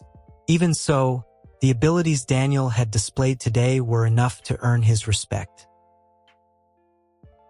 For someone like Chaka, it was always better to make friends than enemies. Showing courtesy, sharing a meal, building goodwill. Those things cost little, and perhaps one day they might bring unexpected benefits. "Is this an ordinary spear?" Daniel suddenly asked after landing back on the ground. His eyes were fixed on the weapon held by one of the Dora Milaje. He vaguely remembered that Wakandan spears could fire energy blasts similar to lasers. Without warning, he moved. In a blur, the spear was already in his hand. The warrior who had been holding it didn't even have time to react. "What are you doing?" Several guards immediately shouted. Chaka frowned as well. "This man really doesn't know where to stop, does he?" Daniel ignored everyone and examined the spear carefully. A few moments later, he frowned. There was no switch, no trigger, nothing. Curious, he activated his supervision and looked through the weapon's internal structure. Then he fell silent. A moment later, he looked genuinely speechless. The thing had biometric recognition. It actually identified its user. What kind of madness was that? Daniel almost wanted to complain out loud. A spear that fired laser blasts was already ridiculous enough. But it also had an authorization system? Who exactly were they guarding against? A rather dark thought surfaced in his mind. These people aren't planning for foreign invasions. They're planning for rebellions. The image immediately formed in his head. A group of rebels storms into the capital. They seize shields and spears from fallen soldiers. Everyone is carrying identical equipment. The rebels charge forward confidently. Meanwhile, the Dora Milaje calmly raise their own spears. Then, pew, pew, pew. A rain of energy blasts vaporizes the rebels while their own captured weapons refuse to function. The mental image was almost too beautiful. "Here." Daniel handed the spear back. "I can't use it anyway." The female warrior accepted it, still confused. Then Daniel pointed at her. "Attack me." The woman blinked. "You want me to do what?" "Attack me." She instinctively glanced toward the king. Chaka remained silent. His silence was permission. Daniel nodded. "Yes, go ahead." "Fine." The warrior wasn't one to hesitate. With a sharp battle cry, she thrust the spear directly toward Daniel's chest. To her credit, she held back. She didn't fire an energy blast. She found Daniel annoying. Sure, but not annoying enough to kill. A small lesson would be enough. The vibranium spear struck Daniel. The tip pierced through his shirt effortlessly. Then it stopped. Completely. No matter how much force she put behind it, the spear couldn't move another millimeter. Clang. The metallic sound echoed through the hall. The warrior's eyes widened. How is that possible? The spear wasn't designed primarily for close combat, but it was made of vibranium. There were very few materials in the world capable of resisting it. Yet Daniel's skin had stopped it cold. Your spear can fire energy blasts, right? Daniel asked. Use that instead. The woman was still processing what had happened. Oh, okay. Almost instinctively, she followed his instructions. She activated the weapon. A bright burst of energy shot forward and struck Daniel directly. The blast hit him head-on. Nothing happened. Not a burn. Not a scratch on his skin. Daniel stood there completely unharmed. The hall fell silent as everyone stared. Then collective gasps echoed through the room. This guy was terrifying. Absolutely terrifying. Chaka stared blankly. This is unbelievable. For the first time, he found himself wondering whether Daniel could really accomplish what he claimed. One man against the world. Maybe it wasn't entirely impossible. Wait here, Daniel suddenly said. I'll be right back. Then he vanished. Literally vanished. One moment he was standing there. The next moment he was gone. The people inside the hall exchanged confused looks. Nobody knew what had just happened. After several awkward seconds, Chaka turned toward Carol. Miss Carol, correct? Yes. Do you know where he went? Carol shrugged. I've got no idea. The room fell silent again. Nobody knew what to say. Less than 2 minutes later, a gust of icy wind swept through the hall. Daniel was back. Cold air rolled off his body. His clothes, which were already damaged from earlier attack, were now nearly shredded, hanging from him in tatters. Only the important areas remained covered. That wasn't because the clothes were durable. It was because Daniel had deliberately protected those sections. Otherwise, he would have returned completely naked. In his hand was a small animal. Polar bear cub. I brought you a gift. Daniel lifted the cub slightly. This is for Wakanda. Everyone stared. A gift? Yeah. I just took a quick trip to the Arctic. Daniel spoke as though he had merely stepped outside for a walk. I saw this little guy alone, scared without its mother, and decided to bring it back. The cub looked miserable. It was small enough for Daniel to shield during the journey, but even then, traveling at such absurd speed had clearly frightened it. Its white fur was slightly ruffled. Its tiny body trembled. Its eyes were wide with pure terror. The poor creature stared at everyone in the room as though it had just experienced the most traumatic event of its life. Yip, yip. The soft cry finally snapped everyone out of their daze. Chaka looked at Daniel, then at the cub, then back at Daniel. His face was filled with disbelief. That was less than 2 minutes ago, wasn't it? I think so. Daniel nodded. Actually, if I hadn't been protecting this little guy, he lifted the cub.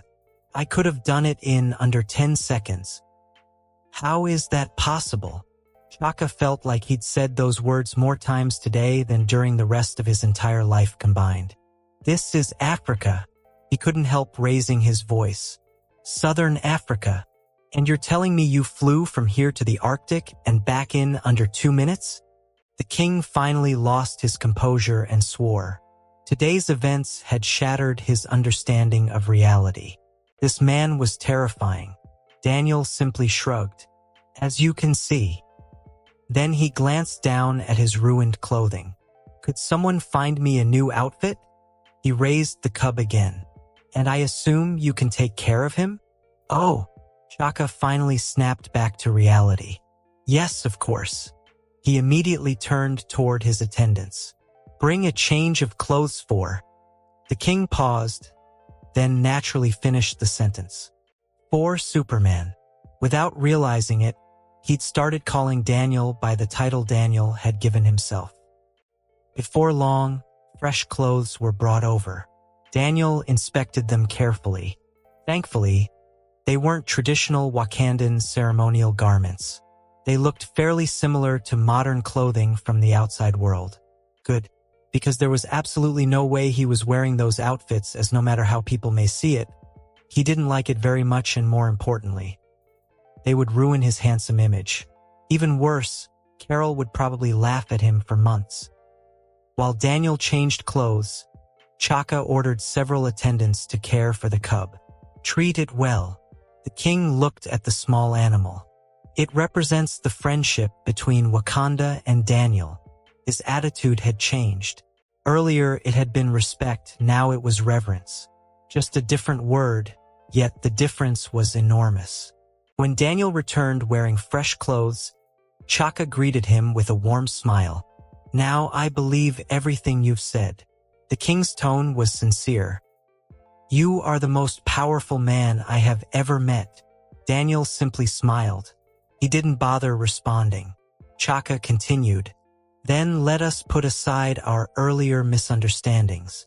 His expression became serious. Tell me, where does Wakanda's future lie? The king's attitude was exceptionally friendly now. And why wouldn't it be? Based on the speed Daniel had just demonstrated, Chaka couldn't think of anyone on Earth capable of stopping him. How could any weapon hit someone that fast? And speed like that required an equally absurd body to withstand it. The more he thought about it, the more frightening Daniel became. It's simple. Daniel smiled. Very simple. He held up 2 fingers, leaving only a tiny gap between them. You only need to give up a very small amount. The gap narrowed even further. A tiny, tiny amount. His grin widened. And in return, you gain my friendship. I'll be Wakanda's most reliable friend. Daniel smiled as he said it. Here it comes. King Chaka thought to himself. Now he's finally making his request. Daniel had just finished demonstrating his strength. And it was terrifying. Wakanda had no way to stop someone like him. The king had to admit he was tempted. If Daniel became Wakanda's ally, then Wakanda would gain a layer of protection every bit as powerful as the energy shield surrounding the nation. Just imagine it. If Wakanda ever faced a crisis, all Daniel had to do was lend a hand. With the power he had displayed, he could deal with almost any threat imaginable. If a person like that stood on your side, it was reassuring. If he stood on the enemy's side, it was enough to make anyone lose sleep. Chaka had already made up his mind. As long as Daniel's demands weren't excessive, he would do his best to satisfy them. If it didn't seriously damage Wakanda's interests, he would agree.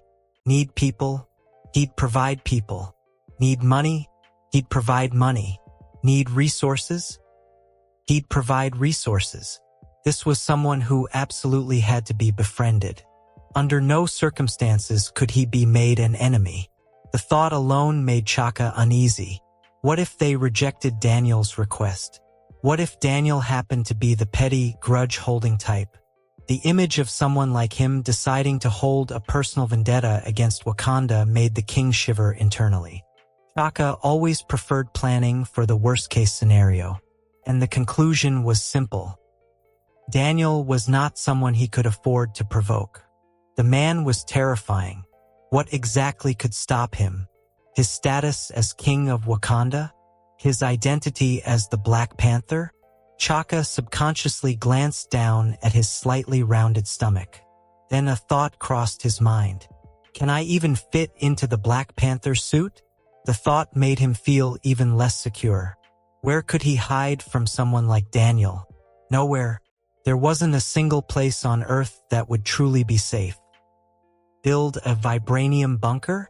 Lock himself inside forever? That might not work either. Hadn't everyone just witnessed a vibranium spear fail to even scratch Daniel's skin? Even if a vibranium fortress could withstand his attacks, The people inside would probably die from the impact alone. The man had nearly deformed Wakanda's energy shield with his fists. How much force did that require? One thought remained in Chakara's mind. We absolutely must stay on good terms with him. The king stepped forward with a warm smile. You are Wakanda's most honored friend. Spreading his arms, he approached Daniel. Any request from a friend will be considered. Daniel didn't refuse. The two men shared a brief embrace. Standing nearby, Carol almost rolled her eyes. The change in attitude was unbelievable. A moment ago, the king had been skeptical. Now he looked like he wanted to adopt Daniel into the royal family. And what surprised her even more was Daniel himself. Wasn't her little brother supposed to be straightforward and honest? Since when had he become so good at political maneuvering? After the hug, Chaka smiled broadly. Go ahead, my friend. Whatever you need. I will do my best to fulfill it on behalf of Wakanda. Daniel didn't bother dancing around the subject. I want the heart-shaped herb. The smile on Chakara's face immediately stiffened. This? He looked troubled. Daniel almost laughed. Old man, you're really good at acting. Did the king seriously think he didn't know? Daniel had already seen the cave. An entire cave filled with heart-shaped herbs. Wakanda had no secrets from him. Not even a single one. With his vision, what couldn't he see? Chaka rubbed his hands together and paced thoughtfully. He looked as though he were making an incredibly difficult decision. Finally, after several moments, he let out a long sigh. You are my friend. Wakanda does not disappoint its friends. I will arrange for the heart-shaped herb to be delivered to you. He sounded very reluctant. Then he paused. Although, the king looked at Daniel. It doesn't seem like the herb would be of much use to someone like you. This isn't for me. Daniel pointed toward Carol. It's for her. Chaka nodded dramatically. Oh, I see. Now it makes sense. In reality, he'd already figured that out. Someone as powerful as Daniel hardly needed the enhancement provided by the heart-shaped herb. Still, despite Daniel's suspicions, Chaka wasn't entirely pretending. He really was troubled. Throughout Wakandan history, the heart-shaped herb had been reserved exclusively for the Black Panther. It was a sacred tradition. The herb was one of the foundations of Wakanda's political stability. Only the kingdom's protector was allowed to consume it. Now he was about to give one to an outsider. Convincing the tribal council and the elders wasn't going to be easy.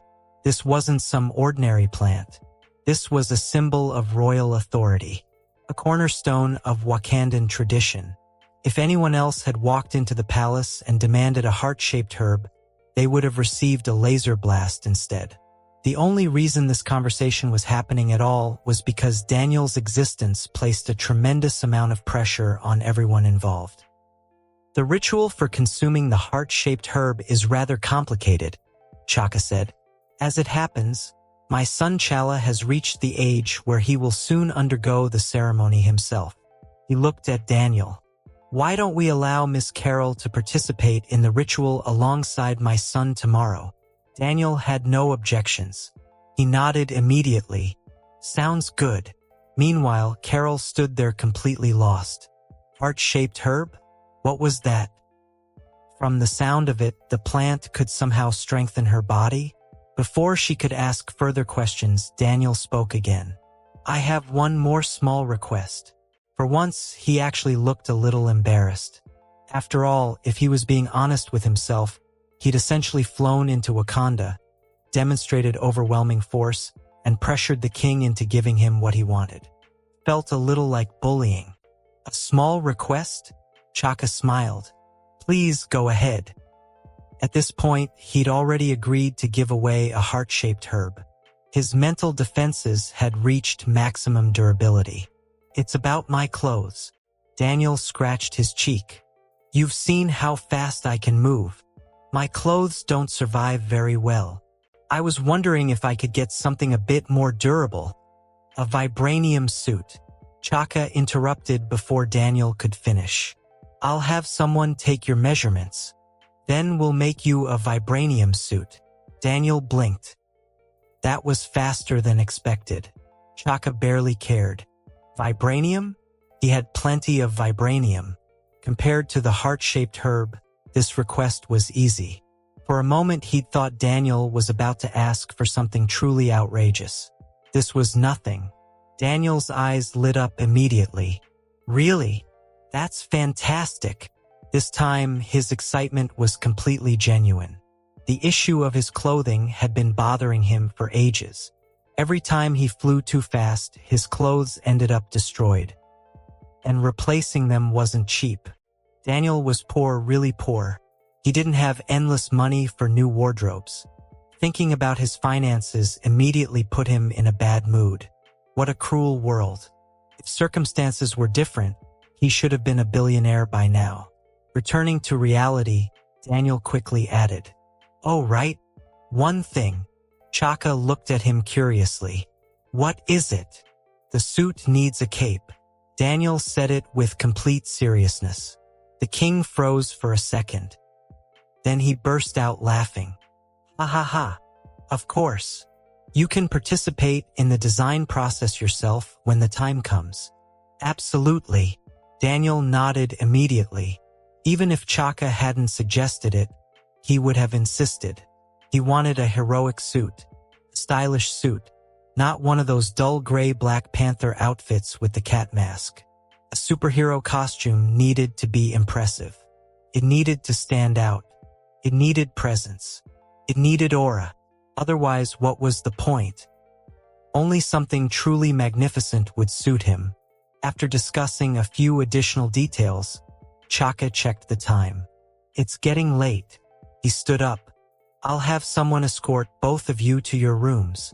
We can discuss everything else tomorrow." "Sounds good." Daniel agreed immediately. At this point, he found the king far more pleasant to look at than before. After giving a few final instructions, Chaka bid farewell and left.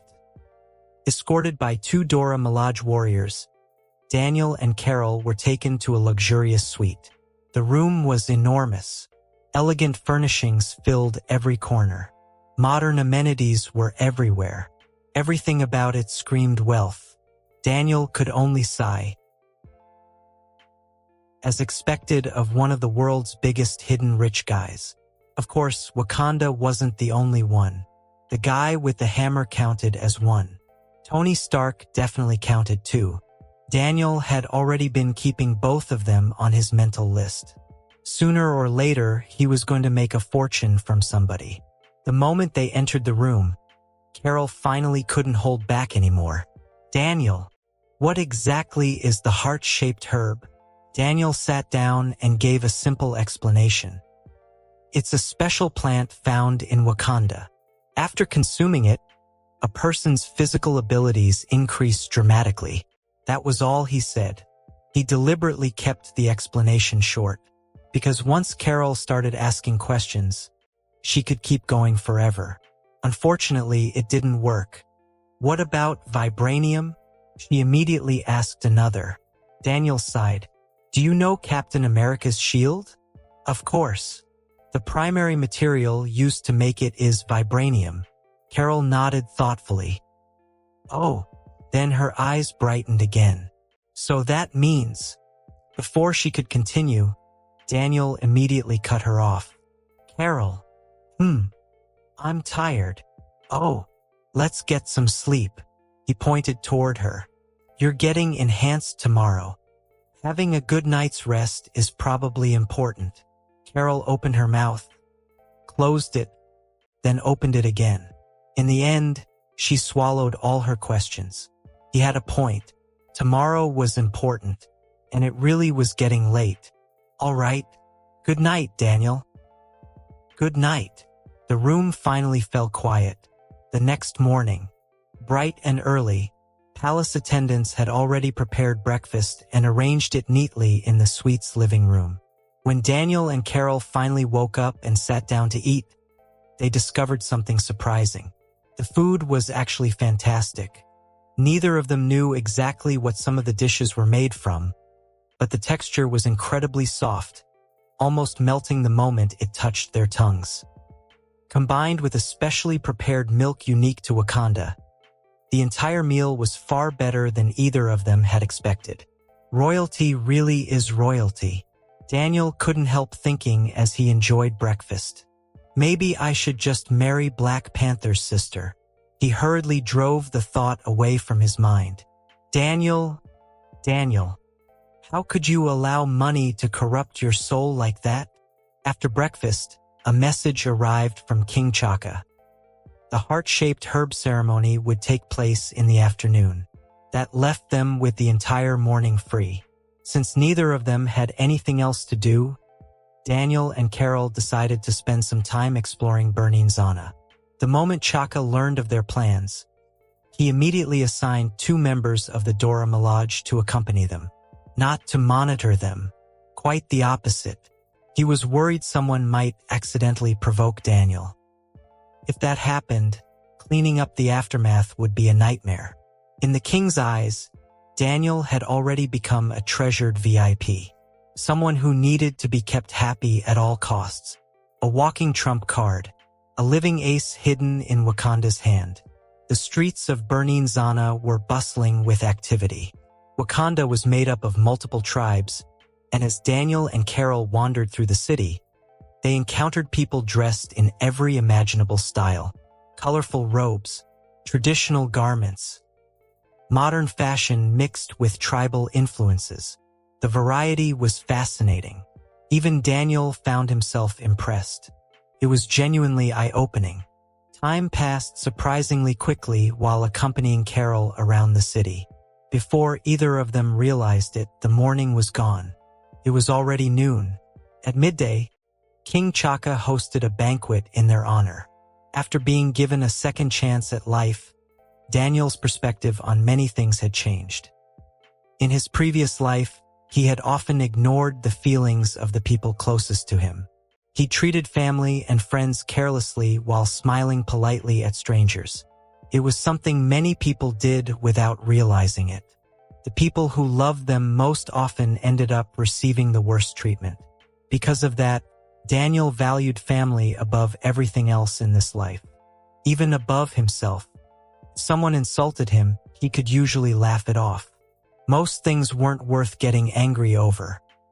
But if anyone hurts Carol, John, or Mary, that was different. Daniel would lose control, he would go completely berserk. Even if it meant standing against the entire world. That was why a man who had never willingly accompanied a woman shopping in his previous life had just spent an entire morning walking around the city with Carol. Fortunately, he had super stamina. Otherwise, he might have died halfway through. As soon as they arrived at the banquet hall, Chaka spotted them. The king immediately walked over with a broad smile and opened his arms. "My friend," he warmly embraced Daniel. "Did you sleep well last night?" The scene looked ridiculous. A gray-haired old king who had known a 15-year-old boy for barely a day was acting like they were lifelong friends. Like some kind of generational soulmates. Daniel smiled politely. "Very well." Chaka's grin widened. "That is the finest compliment I could receive." He gestured toward the interior. "Come. Let's eat." With that, he personally led Daniel and Carol to the dining room. The room itself was enormous. A single long table dominated the center. Several people were already seated. One was a boy around 15 or 16 years old. Beside him sat an elegantly dressed woman holding a young child in her arms. Chaka smiled. "Allow me to introduce my son." He placed a hand on the teenager's shoulder. "The future Black Panther. The Crown Prince of Wakanda. T'Challa." Then he gestured toward the woman. "And this is my wife." "Welcome," the queen said warmly. T'Challa, however, remained silent, completely silent. Today should have been one of the happiest days of his life. His father had informed him that he would finally undergo the heart-shaped herb ceremony. For any future Black Panther, It was a moment of immense significance. He had been excited, proud, and quite eager. Then he learned that a complete outsider would be participating alongside him. And not only an outsider, a foreign woman. The excitement disappeared instantly. In Chalia's mind, this violated Wakandan tradition. The heart-shaped herb was sacred. Allowing outsiders access to it felt like an insult to the royal family's dignity. Unfortunately, he was still young. His father was king. No matter how unhappy he felt, he had no real choice. The only thing he could do was express his dissatisfaction through small acts of passive resistance, such as refusing to greet anyone. Chala, Chaka's voice carried a warning. The prince immediately stiffened. Though clearly unwilling, he finally nodded toward Daniel and Carol. Hello. The greeting sounded forced. Chaka laughed awkwardly. Chala hasn't been in the best mood lately. It's all right. Daniel smiled. So have I, Carol added politely. Both of them understood exactly why Chala was upset. Honestly, they were the ones in the wrong here. The heart-shaped herb belonged to Wakanda. They had come asking for something that wasn't theirs. Still, there was no way Daniel would give up Carol's enhancement opportunity. So all they could do was smile and accept the prince's displeasure. Chaka invited them to sit. He himself took the seat at the head of the table. Serve the food. A nearby attendant bowed and departed. Then the king turned toward Daniel. Daniel, I heard you'll be attending university in Massachusetts this year? That's right. Daniel wasn't surprised Chaka knew. Wakanda possessed not only advanced technology but also its own intelligence network. The organization known as Pride. In the future, Chala would even claim that Pride surpassed the CIA. Whether that was true or simply national pride talking was another matter entirely. Either way, investigating Daniel and Carol was easy. Neither of them had bothered hiding their identities. Excellent. Chaka nodded thoughtfully. Chala is nearly old enough for university as well. I want him to study abroad. The king looked toward his son. He needs to see the world, experience other nations. It will help him become a better king in the future. He paused briefly. America is currently the most powerful country in the world. I've been considering sending him there. What do you think? Daniel hesitated. It's a good choice, though inwardly he felt slightly speechless. Then what about MIT? Chaka continued. What do you think of it? It's pretty good. Daniel answered automatically. The king's eyes immediately lit up. Wonderful. Then once your business in Wakanda is finished, Chala can leave together with you. Daniel nearly choked. Huh? Wasn't Chala supposed to attend Oxford? Why was he suddenly going to MIT? For the first time, Daniel truly felt the butterfly effect caused by his presence. The future was changing. The timeline was already diverging. Whether those changes would ultimately be good or bad, nobody knew. Chala had barely opened his mouth before Chaka silenced him with a single look. The prince immediately shut up. Daniel tried to object. I don't think that's really. Then it's settled. Chaka cut him off instantly. I'll be counting on you. Daniel stared at him, then sighed. All right. There wasn't much he could say. After all, he just arrived in Wakanda demanding heart-shaped herbs and vibranium suits. The king had been incredibly generous. Rejecting him outright now felt awkward. Excellent. Chaka looked delighted. With you around, I won't have to worry about Chala. He glanced between the two boys. You're close in age. Perhaps you'll become good friends. Daniel laughed. I'd be happy to be friends with a prince. He played along. Honestly, it sounds pretty cool. Before this, I was just an ordinary guy. Ha ha ha. Chaka burst out laughing. At this point, he had completely abandoned any attempt at maintaining royal dignity. He seemed more like an enthusiastic uncle than a king. "Wonderful. That's wonderful." As they talked, attendants continued bringing dishes to the table. By the time they finished, the spread was enormous. 5 adults, 1 child, and more than 20 dishes. The table looked fit for a royal feast. Chaka smiled proudly. "Come. Try some of Wakanda's specialties." Daniel enjoyed an incredibly lavish lunch. By the time he finished eating, he was feeling a little miserable. Rich people really did live happily. Unfortunately, he wasn't one of them. "I need to find a way to make some money," Daniel thought. "I'm not aiming to become the richest man in the world, but at the very least, I want enough money to live however I want." In this life, he had come to enjoy himself, not spend every day worrying about paying bills and surviving. After lunch, the king sent people to prepare the ceremony. While they waited, he continued chatting with Daniel for a while. More than an hour passed before a royal guard entered and respectfully reported that everything was ready. "The ceremony has been prepared. We can leave now," the king said. "Good," Daniel replied with a nod.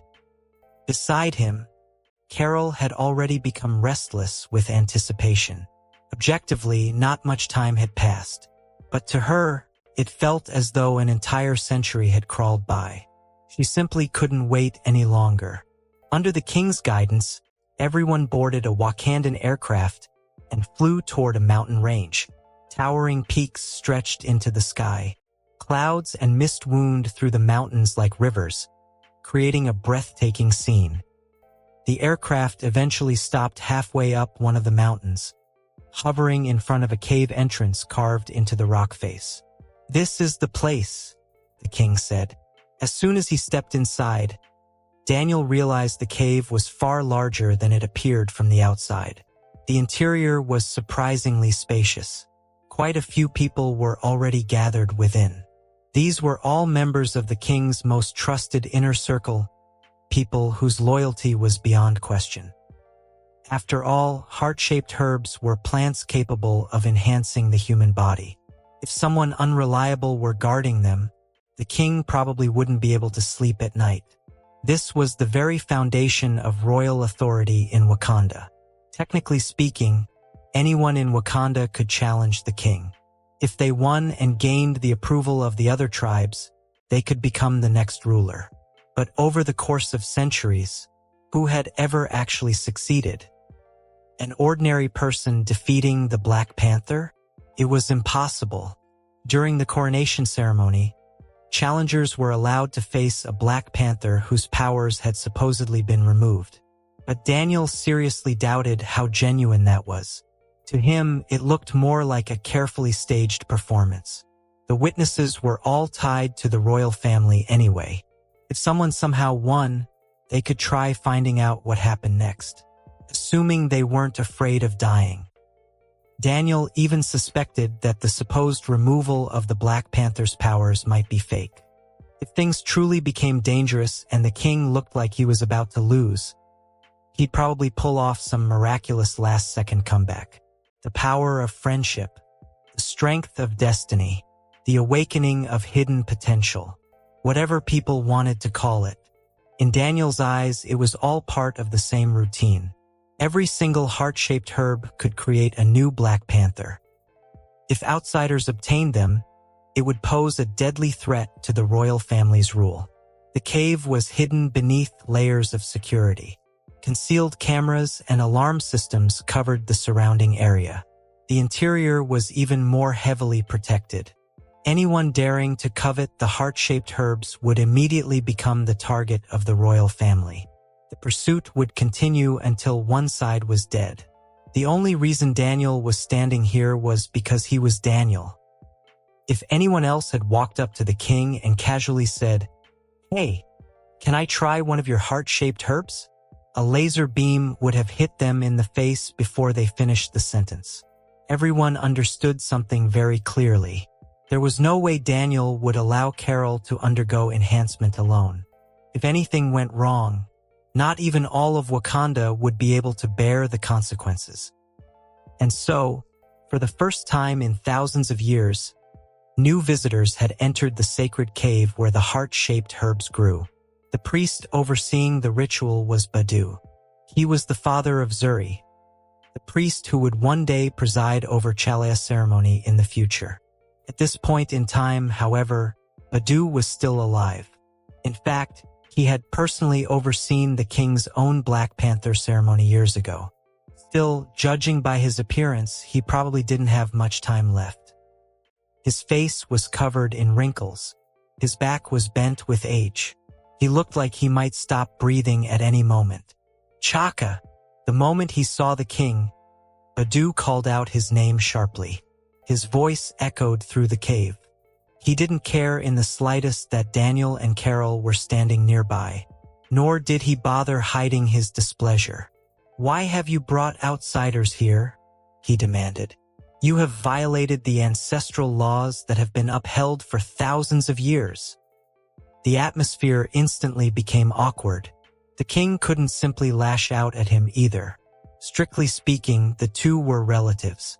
The priestly line carried royal blood as well. "These two are not outsiders," the king said with an embarrassed smile. "They are Wakanda's closest friends." "Humph," Badu snorted. "I don't care whether they're friends or not. I only know this. For thousands of years, not even ordinary Wakandans have been allowed to consume the heart-shaped herb. Yet today you intend to give it to foreigners. When you die, will you really have the strength to meet the kings who came before you?" His words were completely merciless. The king's expression darkened slightly. The people around them lowered their heads. No one dared speak. The cave became deathly silent.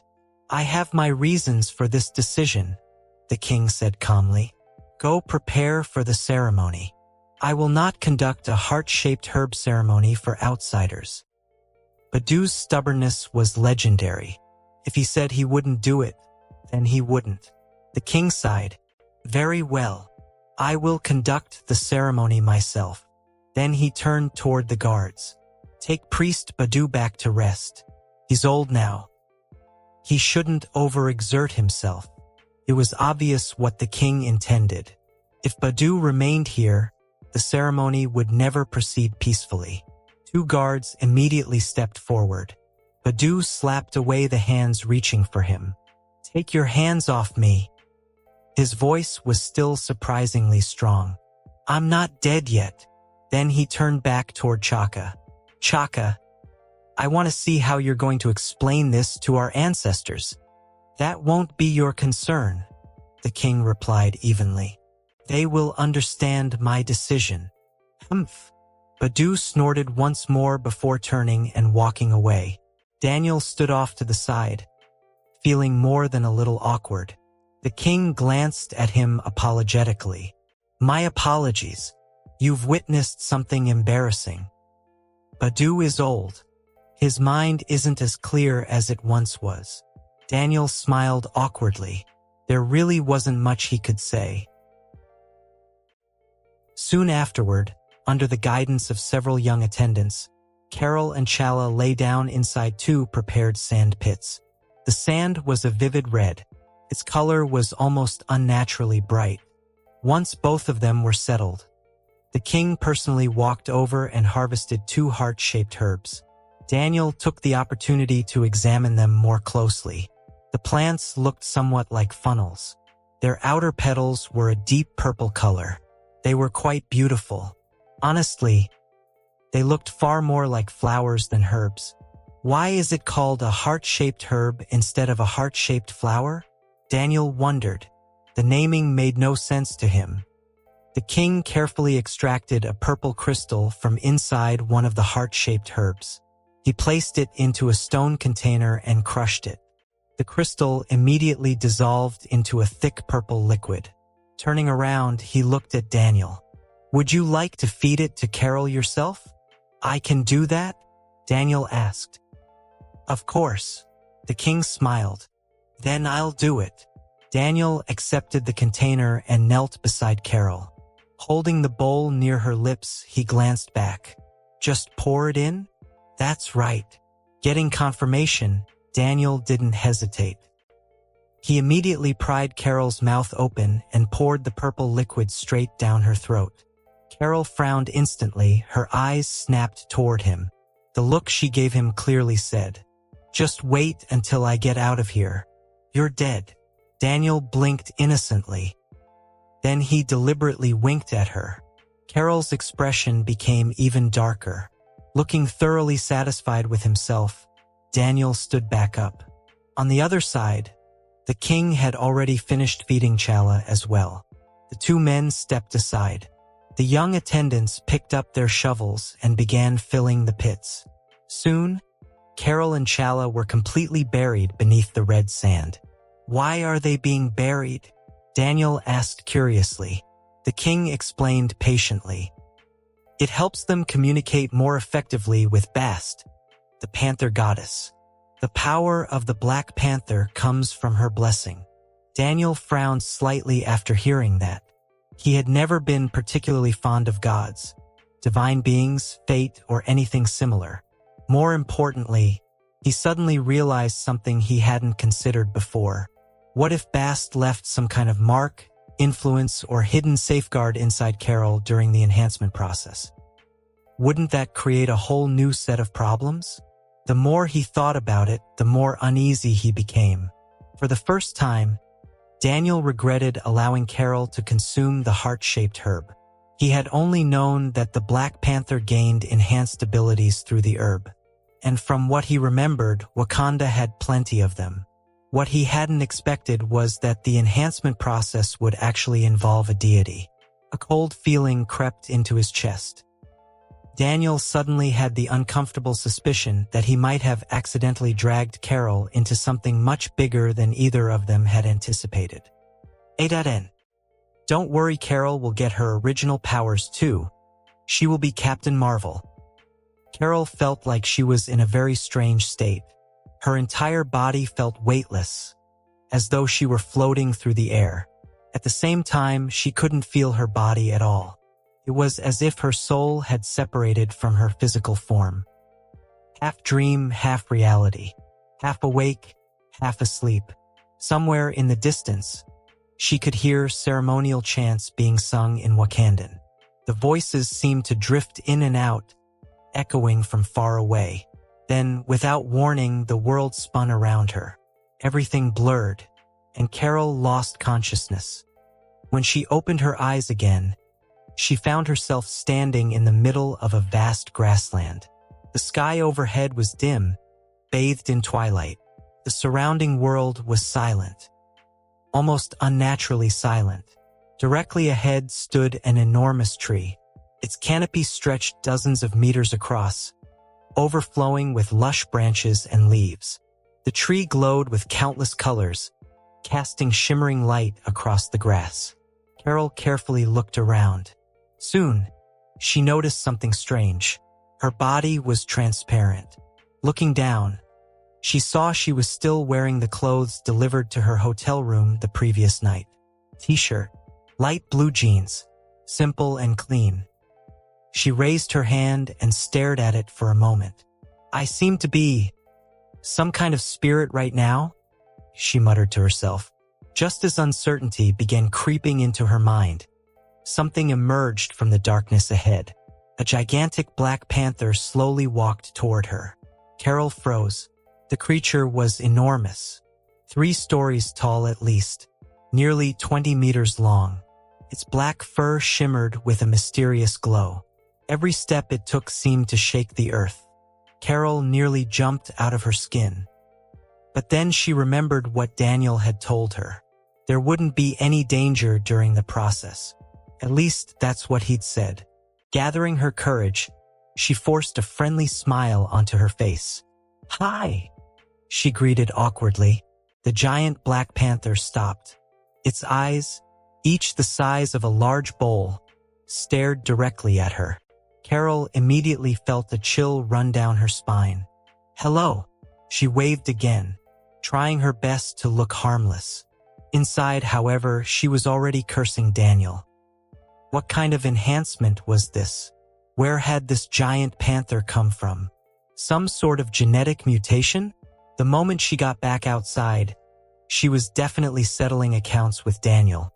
Absolutely. At that moment, Carol had completely misunderstood him. Daniel had no idea this would happen either. In fact, he was currently standing outside regretting the entire decision. Mortals, I am a god, not a genetic mutation. A majestic voice suddenly echoed inside Carol's mind. She spun around immediately. Who's there? She looked everywhere. There was nobody else. Finally, her eyes returned to the giant panther. Her expression became increasingly stiff. Wait, was that you talking? Oh no, this thing could hear her thoughts. Correct. The dignified voice sounded again. I am Bast, the panther goddess. The giant panther's eyes glowed softly. You stand within my divine realm. Every thought and action of yours is known to me. Carol's face twitched. Great. Nothing was private anymore. Bast continued. You are not one of my followers. Why, then, do you seek my blessing and ask for my power? The panther goddess was genuinely confused. What exactly was happening in Wakanda these days? Sending a foreign woman here was one thing, but sending someone who wasn't even a believer? Had everyone gone mad? Did they think granting power was free? For centuries, Bast had only enhanced mortals because she gained faith in return. There was a benefit. A fair exchange. Now 2 people had arrived at once, and one of them wasn't even a believer. Wasn't this a loss? Had Wakanda fallen apart while she was sleeping? Countless thoughts flashed through the goddess's mind. Her awareness extended into the outside world. She observed the 2 chosen inheritors lying buried in the red sand. Standing nearby were 2 others. One of them she recognized. Decades ago, she had personally granted that man power. Chaka. The other she didn't recognize at all. Yet the moment she saw him, Bast froze. What is this? The panther goddess stared at Daniel. For a brief moment, she almost thought she was mistaken. This mortal possesses power capable of killing gods. At the very least, in a one-on-one fight, Bast was fairly certain she would be beaten badly. The person she was thinking about was Daniel. Back in the spiritual realm, Carol looked up nervously at the massive eyes staring down at her. I honestly don't know what's going on, she explained. Daniel just told me that drinking the heart-shaped herb would make me stronger. Then I drank it, and somehow ended up here. The young man outside is called Daniel? Bast asked. Yeah, Carol nodded. He's my little brother. The panther goddess fell silent. For a long moment, she said nothing. Finally, she spoke again. Very well, mortal. I shall make an exception this time and grant you power. You will gain a physique far beyond that of ordinary humans. Come here. Carol hesitated. Then she carefully raised a hand. Goddess Bast. What is it? Can I decline? The giant panther blinked. Carol swallowed nervously. Honestly, she was a little scared. This random god had appeared out of nowhere. Who knew what accepting divine power would do to her? What if she suddenly turned into a panther? That would be a complete disaster. Receiving my power will not alter your appearance in any way, Bast said flatly. Carol immediately realized the goddess had read her thoughts again. At this point, she figured there was no point holding back. Since her mind was already an open book, she decided to ask directly. If I accept your power, will you be able to control me? Will I lose myself? And do I have to start worshipping you afterward? The panther goddess fell silent again. For the first time in a very long time, she regretted waking up. What kind of situation was this? She was offering divine power, and this mortal was acting like she was shopping for groceries, questioning everything, being picky, even sounding slightly disgusted. For a brief moment, Bast felt an urge to swat the woman across the continent. Her claws twitched. No. The answer was short and direct. Oh, Carol thought for a moment. Then how strong will I be? Could I beat Daniel? She paused. Actually, she answered her own question almost immediately. Never mind. One look and I know that's impossible. Let's lower the standard. If I punch Daniel, will my hand hurt? Bast. The panther goddess genuinely didn't know how to answer that. Truthfully, she wasn't entirely sure whether her own claws would hurt if she swiped at Daniel. Her instincts told her they probably would. That man was absurdly durable. Ridiculously durable. At times, he even felt tougher than vibranium itself. And what was wrong with this woman? Did she think so little of divine power? Was she looking down on her? The only reason Bast was even bothering with this was because she'd sensed Daniel's extraordinary potential. She wanted to build a positive connection. Otherwise, why would she waste precious divine energy? Did people think divine power grew on trees? The reason gods slept was because power was scarce. Every bit had to be conserved. Bast suddenly decided she didn't want to continue this conversation. Without warning, she stepped forward. A massive tongue shot out. Lick. Carol was instantly covered in panther slobber from head to toe. What are you doing? Carol recoiled in disgust. Her entire face twisted. At this point, though, she wasn't actually afraid anymore. This panther goddess seemed surprisingly easygoing. The moment the thought crossed her mind, Bast heard it. Her eyes twitched. The next second. Smack. One enormous paw slammed into Carol. She was launched into the distance like a baseball. Bast watched her disappear across the horizon. Much better. Another minute of conversation and she might actually have killed the woman. Humph. She dares dislike me. The panther goddess muttered to herself. After a while, she felt another portion of her divine power drain away. Her mood worsened immediately. This time she had enhanced two people. It was a loss. Definitely a loss. On the other hand, the young Wakandan boy was clearly one of her devoted believers. Refusing him would have been unreasonable. After thinking about it for a moment, Bast suddenly brightened. Actually, perhaps it isn't a loss. She glanced once more at Daniel outside. The more she looked, the more satisfied she became. After all, the woman she had empowered was Daniel's sister. If one day she ended up fighting those rival gods again, wouldn't Daniel naturally be dragged into it? Such a powerful warrior. Durable, strong, capable of incredible damage. Exactly the kind of champion every god wanted. Just imagining Daniel punching those rival deities into the ground made her feel better. Not a loss. Definitely not a loss. The panther goddess comforted herself. Outside, Carol and Chala suddenly sat upright at the exact same moment. Red sand exploded into the air. The attendants nearby stumbled backward in surprise. Daniel immediately rushed forward. Carol! He grabbed her shoulders and looked her over. How do you feel? Everything okay? Carol stared at him. Silently, expressionlessly. Daniel suddenly had a bad feeling. Carol didn't want to answer him at all. This scammer of a little brother. He'd nearly scared her to death. That giant panther was enormous. If it had gotten hungry, one bite probably would have been enough to swallow her whole. After checking herself carefully, however, she realized nothing seemed wrong.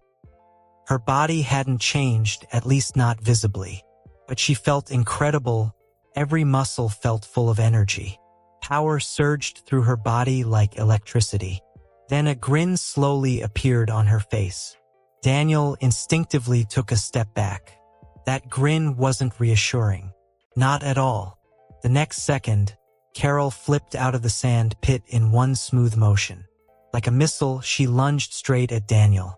I want to punch you right now. Stand still. Don't move. Stop running. Carol shouted as she chased after Daniel. She was furious. The more she thought about it, the more she felt she'd been completely tricked. Daniel had only told her that he knew a way to make her stronger. Trusting him, she'd followed along without asking too many questions. The next thing she knew, she'd been dragged all the way to Africa. Then she'd discovered an unbelievably advanced hidden nation. She was still trying to process that shock when she'd been talked into drinking juice squeezed from something called a heart-shaped herb. And not just drinking it while buried in a sand pit. Honestly, Carol could tolerate all of that. But that final lick from the panther goddess? That was where she drew the line. The memory alone made her want to explode. That enormous tongue had covered her entire face. Even though it happened in some weird spiritual realm, it had felt disgustingly real. The moment she'd woken up, she decided Daniel was going to pay for it. The instant Daniel heard Carol yelling that she wanted to punch him, he turned around and ran. Immediately, no hesitation whatsoever. What a joke. He was Superman. He had a reputation to maintain. There were so many people watching. Standing still and letting Carol punch him, even if it didn't hurt, it would be embarrassing. Pain wasn't the issue. His dignity was strategic retreat. So the two of them disappeared from the cave in a chaotic chase, one running and the other pursuing. Left behind was the king, who had been about to greet Carol with a smile. Now he looked somewhat miserable. His hair was full of red sand. Ever since temporarily surrendering the power of the Black Panther for the ceremony, he no longer possessed enhanced reflexes. When Carol and Chala had burst out of the sand pits moments ago, sand had flown everywhere. He hadn't managed to dodge. The king brushed some sand off his shoulders and sighed. I'm getting old. He couldn't help reminiscing about his younger days. Back then, he would have avoided that easily. One quick movement and not a grain of sand would have touched him, just as he was mourning the passing of his youth. Father! Chala suddenly leaped out of the pit. A fresh shower of sand exploded into the air and landed directly on the king. Again, the king. He had literally just cleaned himself off. Silently enduring the injustice, he brushed away the new layer of sand and looked at his son. How do you feel, my son? Chala's eyes were shining with excitement. Amazing! I've never felt this good before. He clenched his fists tightly. The muscles in his arms tensed instinctively. It feels like my whole body is overflowing with power. So this is the strength of the Black Panther? Yes. The king smiled proudly. This is the power that has protected Wakanda for generations. It's incredible, Chala exclaimed. This is incredible. The excitement on his face was impossible to hide. After watching his son's reaction, the king nodded in satisfaction. Then he asked something else. My son, did you meet our panther goddess? I did. Chala nodded. But, the king blinked. But what? Chala scratched his head. The panther goddess didn't seem very happy. She didn't really say much. She licked me once, then kicked me out with a paw. The king froze. For a moment, he wasn't sure what to say. Eventually, he forced a smile. Perhaps.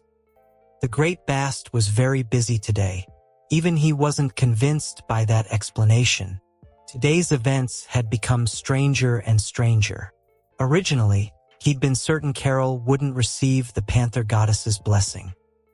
The secret passed down through Wakanda's kings was known only to the royal line.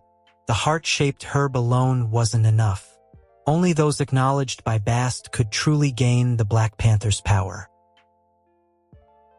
That was why Chaka had agreed so easily. As far as he was concerned, there was no risk. He had fulfilled his promise by providing the herb. If Carol failed to gain power afterward, nobody could blame him. Yet, judging by the speed with which she'd launched herself out of the pit moments ago, there was no doubt she had succeeded, which made no sense. Historically, hadn't only followers of Bast ever received her blessing? The king couldn't understand it. "Father," Chalice suddenly asked, "there's something I don't understand. What is it? Why did you allow Carol to participate in the ceremony? Just like Priest Badu said, doesn't that violate thousands of years of tradition?" The king looked at his son for a long moment. Then he smiled faintly. "That is something you'll need to discover for yourself. When the day comes that you understand the answer, you'll be ready to become a true king." Chala thought about it carefully. Although he still didn't understand, he trusted his father completely. "Okay, father." He nodded obediently. If his father didn't want to explain, he wouldn't continue asking. But he silently committed the question to memory. One day, he would find the answer himself. By this point, Daniel and Carol had long since left the cave behind. Daniel deliberately controlled his speed. He wasn't flying, nor was he running at full power. Instead, he stayed just slightly ahead of Carol. Fast enough that she couldn't catch him. Slow enough that she could keep up. The truth was, he was observing her.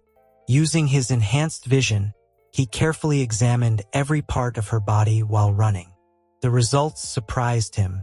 Carol was perfectly healthy. Every organ, every muscle, every bone, everything looked completely normal. There wasn't the slightest sign of damage. The enhancement had succeeded. Daniel found that hard to believe. After learning that the Black Panther's power came directly from Bast's blessing, he'd actually given up hope. In fact, he'd spent the entire ceremony worrying something might happen to Carol. He'd even been mentally preparing a backup plan.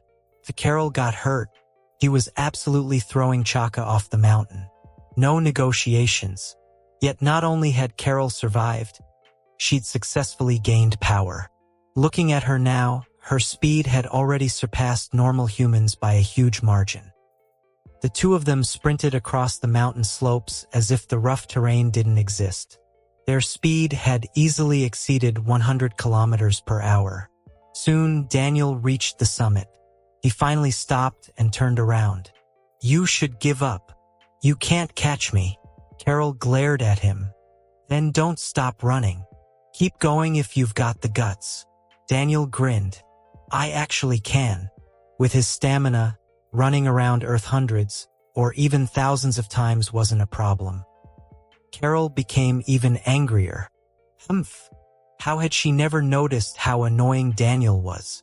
If she'd known he would turn out like this, she would have beaten him up more often when they were kids. Now look at him. She couldn't win anymore. "You tricked me," she accused. "How did I trick you?" Daniel spread his hands innocently. "Look at you now. You're way stronger than before." There was no way he was admitting he'd brought her to Wakanda before fully understanding how the enhancement process worked. Not happening. "You don't know a damn thing," Carol snapped. "After I drank that heart-shaped herb juice, I ended up in some grassland. Then a giant panther the size of a 3-story building walked up to me and claimed it was a god." Daniel's eyes lit up. Oh, what happened next? To be honest, he was fascinated. The gods in his memories looked more like Thor, big, muscular guys who swung hammers around. A giant panther deity was definitely new. Then that panther started saying a bunch of confusing things. Carol's expression darkened. "And then it licked me." Daniel blinked. "That's it. That's it." Carol nearly exploded. "I still feel uncomfortable thinking about it. That tongue was enormous. Do you know how disgusting that felt?" Daniel thought about it. A giant panther's spiritual tongue covering someone's soul in divine saliva. Yeah, that sounded pretty rough. "Okay." He nodded sympathetically. "You've suffered." Finally, someone understood. Carol felt slightly better. Then Daniel continued. "So I'll let you punch me once." "Huh?" Carol blinked. Daniel smiled. "I want to test how strong you've become." "Really?" She narrowed her eyes suspiciously. "Really? Fine. Carol immediately accepted. Then stand still. She bent her knees slightly. The next moment, she leaped forward and landed directly in front of him. Crack, crack. She squeezed her fists, producing a series of cracking sounds from her knuckles. A dangerous smile appeared on her face. Don't cry afterward. Carol could feel the power flowing through her body. For the first time, she genuinely believed she might be able to hurt Daniel. At least a little. Don't worry. Daniel patted his stomach. I won't. Good. Carol inhaled deeply. Here I come. The instant she finished speaking, her fist shot forward, straight toward Daniel's abdomen. Boom! The impact produced a loud explosion-like sound. Carol's enhanced strength was no joke. The force behind the punch would have sent an ordinary person flying. Then, ah! A scream echoed across the mountain peak. Unfortunately, it didn't come from Daniel. It came from Carol. Her face instantly turned pale. Tears almost burst from her eyes. It hurts. It hurts so much. The pain was indescribable. It felt exactly like accidentally stubbing her toe. That horrible, soul-crushing agony. Only worse. Much worse. She quickly looked down at her hand. As expected, her fist had swollen immediately. It was puffed up like a steamed bun. Carol stared at her injured hand, then at Daniel, then back at her hand. Her eyes became red with grievance.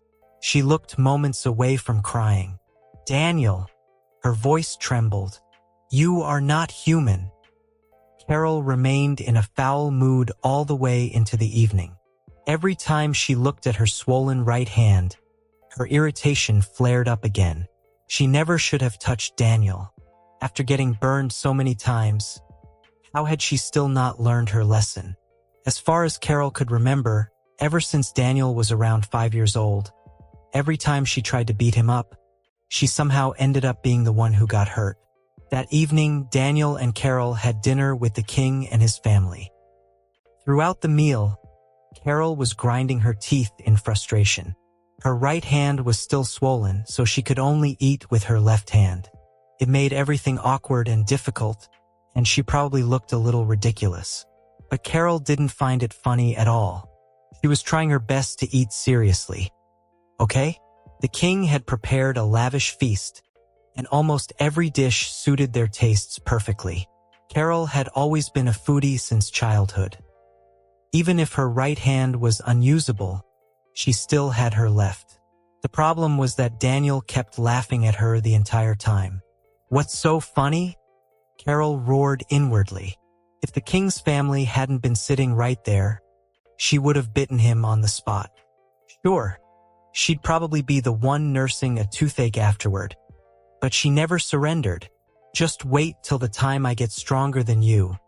Then I'll pin you to the ground and give you the generational beating that you deserve. The more she thought about it, the angrier she became. During dinner, the king had politely asked about her injured hand, but Carol brushed it off with a vague excuse. There was no way she was telling anyone something this embarrassing. When they returned to their rooms afterward, the king informed them that they would be able to design their own combat suits the next day. The king had quietly included Carol as well. After all, there wasn't much difference between gifting one vibranium suit and gifting two. More importantly, he could tell the siblings were extremely close. As expected, the moment he said those words, Daniel's attitude toward him improved noticeably. The next morning, after breakfast, Daniel and Carol were escorted to Wakanda's weapons manufacturing facility. The king was already waiting for them there. Chala was present as well. He didn't need a new suit. The king had prepared one for him long ago. The real reason he was there was because the king hoped he could become friends with Daniel. Their ages weren't far apart, and young people usually had plenty to talk about. Haha! Welcome to Wakanda's Weapons Manufacturing Center. The king greeted them enthusiastically the moment they arrived. So, impressive, isn't it? It really is, Daniel admitted sincerely. This was his first time visiting a weapons factory. He had no idea what factories in other countries looked like, but Wakanda's was on an entirely different level. It was still 1988, yet thanks to their unique vibranium technology, Wakanda had already achieved fully automated production. The enormous facility contained very few workers, and most of the people present were technicians and engineers. "Come on," the king said. "Let's head over there and discuss the designs for your suits. Once the blueprints are finalized, producing the finished product won't take long." "That's great." Daniel's eyes lit up. At last, he was finally getting durable clothes. Ever since his abilities awakened, his clothes and shoes had been getting destroyed at an alarming rate. Mary had even scolded him about it a few times, which was rare. But what could he do? His strength was increasing too quickly. Not being able to perfectly control it wasn't his fault. Then a thought suddenly occurred to him. Wait a second. A combat suit was only for battle. Normally he'd still be wearing regular clothes, and those would continue getting torn apart. Daniel immediately raised a hand. Can I have 2 sets instead?" He looked slightly embarrassed. One could be made to look like normal everyday clothing, which would save him a fortune on replacement clothes. The other could be his actual combat suit. Of course. The king agreed without a second thought. "The main reason is that I need a set of clothes that's hard to destroy," Daniel explained quickly. He really wasn't being greedy. "Haha, I understand." The king laughed. "When I first became the Black Panther, I ruined quite a few outfits myself. Thank you so much." At that moment, the king looked increasingly lovable in Daniel's eyes. Daniel could practically see golden light radiating from him. The 4 of them entered a room resembling a design studio. A man was already waiting inside. He wore thick glasses and had only a few stubborn strands of hair left on his head. One glance was enough to tell everyone he was a technician. "This is Pavel Vipek," the king introduced. "Whatever requirements you have, you can discuss them with him." "Hello, I'm Daniel." Daniel shook his hand and introduced both himself and Carol. "Hello," Pavel nodded. He clearly wasn't very good at socializing and got straight to the point. "What requirements do you have for your suits?" "We need 3 sets in total," Daniel said. 2 of them should be everyday clothing. 1 for me and 1 for Carol. Casual style is fine, a t-shirt and jeans. For shoes, I'd like athletic sneakers. As for the 3rd set, I want to design it myself. That'll be my combat suit." Pavel glanced toward the king. The original request had only mentioned 2 suits. The king gave a slight nod. Pavel immediately replied, "That's very simple. Please wait a moment. I'll scan your body measurements, and everything should be completed within half an hour." "Hold on." Carol finally spoke up.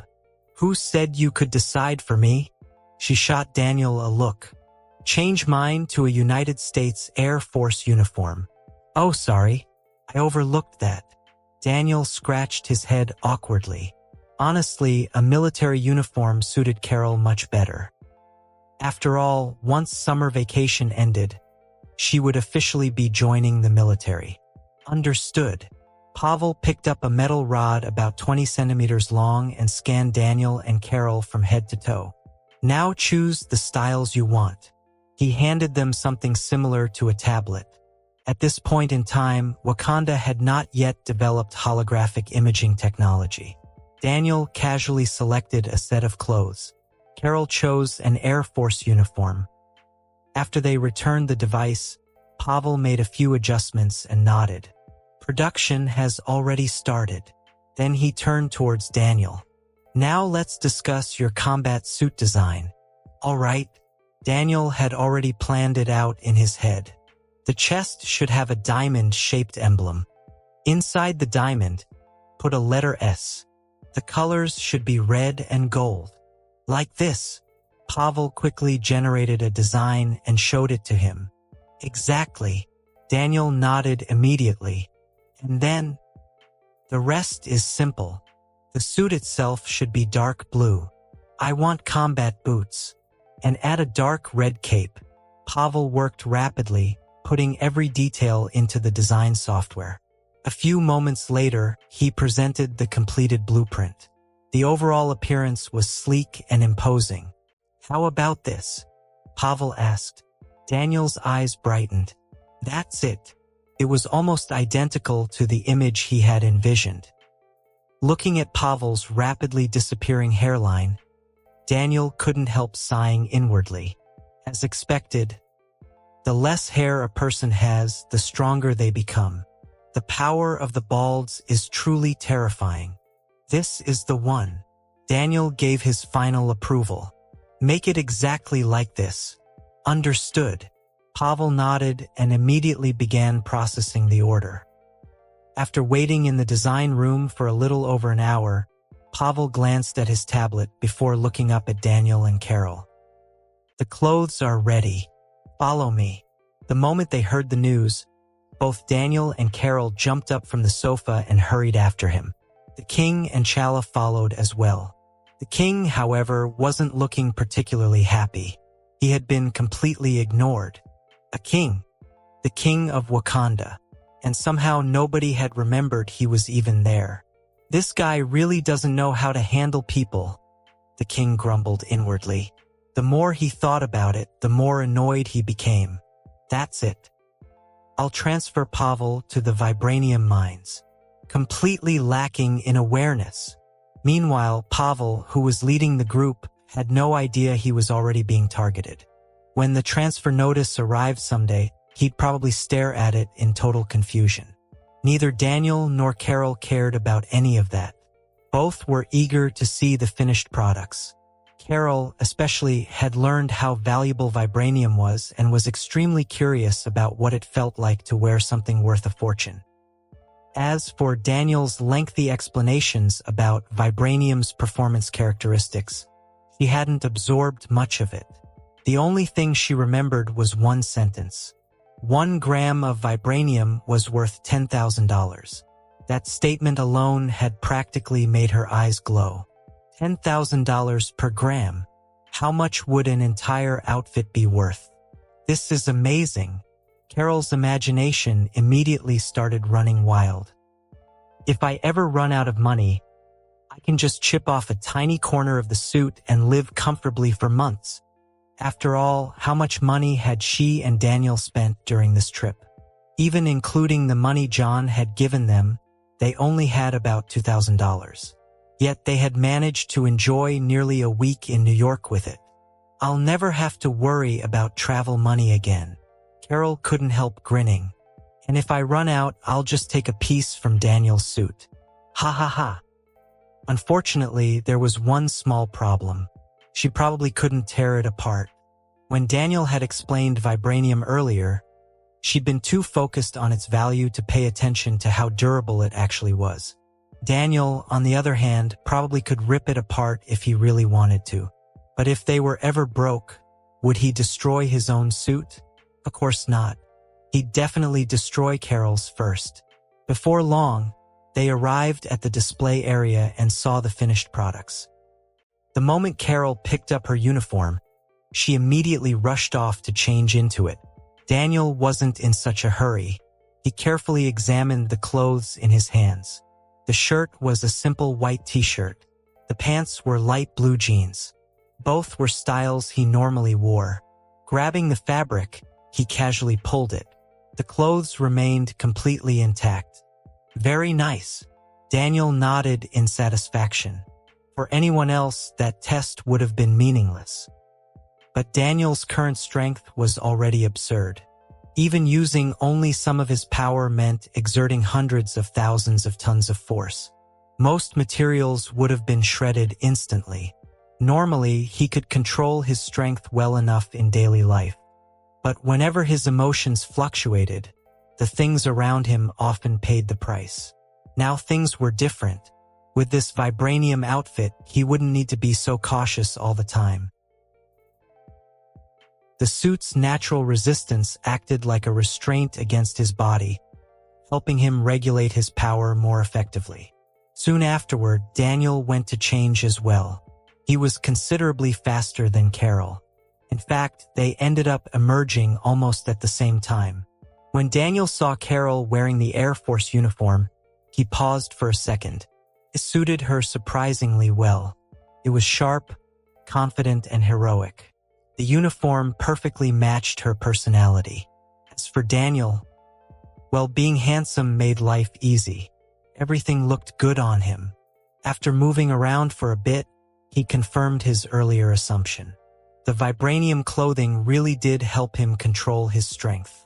Because the material remained firmly against his skin, he could actually feel resistance when exerting force.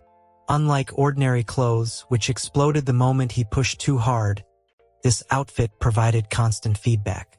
Both of them were extremely satisfied with the results. Meanwhile, Daniel had already started thinking ahead. Looks like I'll have to visit Wakanda every year. Right now, he only had a spring and summer outfit. When winter arrived, he wasn't afraid of the cold, but walking around in a t-shirt while everyone else wore thick coats would look ridiculous. And even if the suit technically never needed washing, wearing the same clothes every day would definitely make people judge him. There's still so much I'm missing. His thoughts drifted further. A proper trench coat, a tailored suit, dress shirts. Maybe I should come several times a year. Otherwise, it'll take forever to complete my collection. After testing his casual clothes, Daniel decided it was finally time to try on his combat suit. While the king was enthusiastically praising how good Carol looked in her uniform, Daniel slipped away to change again. This is still kind of inconvenient. He couldn't help but feel a little regretful. Wakanda's technology isn't advanced enough yet. They don't have nanotechnology. If they did, he could store the suit in a necklace like the future Black Panther and equip it instantly.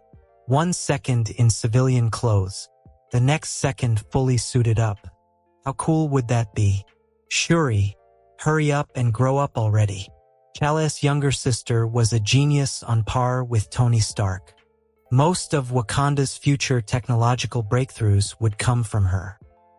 A few minutes later, Daniel stepped out wearing his combat suit. The room instantly fell silent. Carol, the king, T'Challa, even Pavel, all of them were stunned, because the suit looked incredible. The dark blue armor like fabric clung perfectly to Daniel's body, outlining every muscle, his biceps, his chest, his abs. Everything was highlighted without being excessive. The suit radiated raw power. Combined with the blue color scheme and flowing red cape, it was impossible not to look at him. It felt as though a god of war had descended into the room. Daniel was extremely pleased with everyone's reaction. This was exactly what he'd been aiming for. You know, Carol said after a moment, that actually looks pretty good. It was rare for her to compliment him. The king, T'Challa, and Pavel all nodded in agreement. You're almost as mighty as I was in my youth, the king said with a nostalgic sigh. Carol looked at his beer belly, then at his round face. Her expression clearly said she didn't believe a word of it. Nearby, T'Challa lowered his head and looked at himself. For the first time, he felt a little self-conscious. Why am I so skinny? He and Daniel were roughly the same age. Yet standing next to Daniel made him look like a little kid. It was deeply unfair and incredibly enviable. Daniel felt fantastic. Combat suit equipped. Combat power plus 100%. No superhero had a soul without a costume. Just putting it on completely changed a person's aura. He immediately asked Pavel to bring over a mirror. Then he spent several minutes admiring himself shamelessly. After staring at his reflection for a while, though he felt like something was still missing, he just couldn't put his finger on it, no matter how much he looked. But he could always improve it later. Tony had dozens of Iron Man armor versions. How could Daniel, the Superman, settle for just one style? This one used blue and red as its primary color. The next version could be black. Gold would look cool too. Red sun, silver white. He wanted to try all of them. Maybe even a Saint Seiya-inspired armor design. Or a medieval knight style. The more ideas he had, the more he realized how many possibilities remained. Yeah. From now on, I'll visit Wakanda every season. The thought of appearing in a completely different suit every time made him grin. The image was so entertaining that he nearly laughed out loud. Then another thought struck him. It's definitely time to become good friends with T'Challa. Daniel's gaze slowly shifted toward the young prince. After all, if he wanted to fill an entire wardrobe with vibranium suits, T'Challa was the key. The future Black Panther was famously generous to his friends. Once their friendship level was high enough, getting 10 or even 20 vibranium outfits from him would probably be no big deal. T'Challa suddenly felt a chill run down his spine. Daniel was staring at him. Intensely, almost passionately. He could have sworn Daniel's eyes were glowing. It felt like something strange might leap out of them at any moment. The problem was, they weren't even close. Not at all. Unable to endure the gaze any longer, T'Challa finally spoke. What's wrong? Why are you staring at me? This was only the second time he'd spoken to Daniel. The question immediately drew everyone's attention. Daniel coughed awkwardly. Ahem. Nothing. Nothing at all. He flashed a huge grin. I just think we're a perfect match. Huh. T'Challa's face filled with confusion. The king's expression changed dramatically. Wait. No way. Does this kid have that kind of preference? What am I supposed to do now? Do I need to have another son at my age? Carol stared at Daniel in utter disbelief. Suddenly, everything made sense. Daniel was handsome, popular, yet somehow still single. Had she just uncovered the truth? Realizing his words could be misunderstood, Daniel quickly clarified. I mean, we'd make great friends. He flashed a dazzling smile, showing a full set of bright white teeth. The atmosphere was a little awkward. Even after Daniel explained himself, everyone was still looking at him strangely. As the person involved, T'Challa was panicking. The way Daniel looked at him with such intensity made him want to put on the Black Panther suit immediately.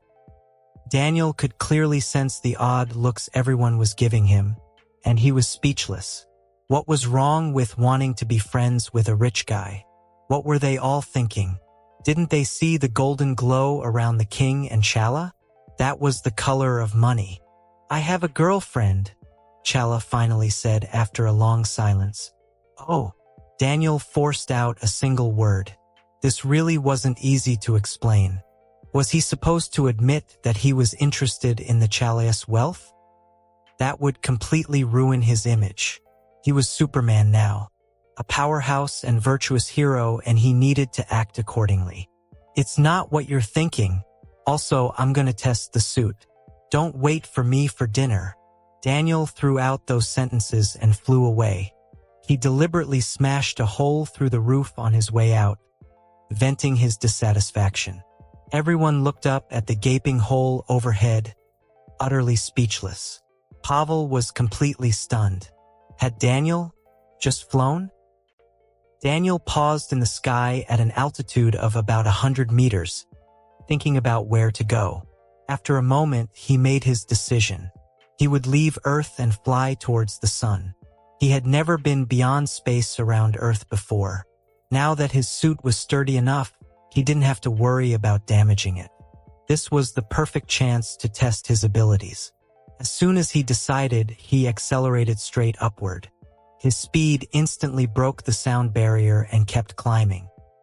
Mach 1, Mach 2, Mach 10, Mach 100 kept on increasing.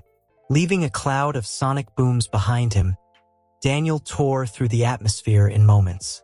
The instant he emerged into space, his body felt lighter.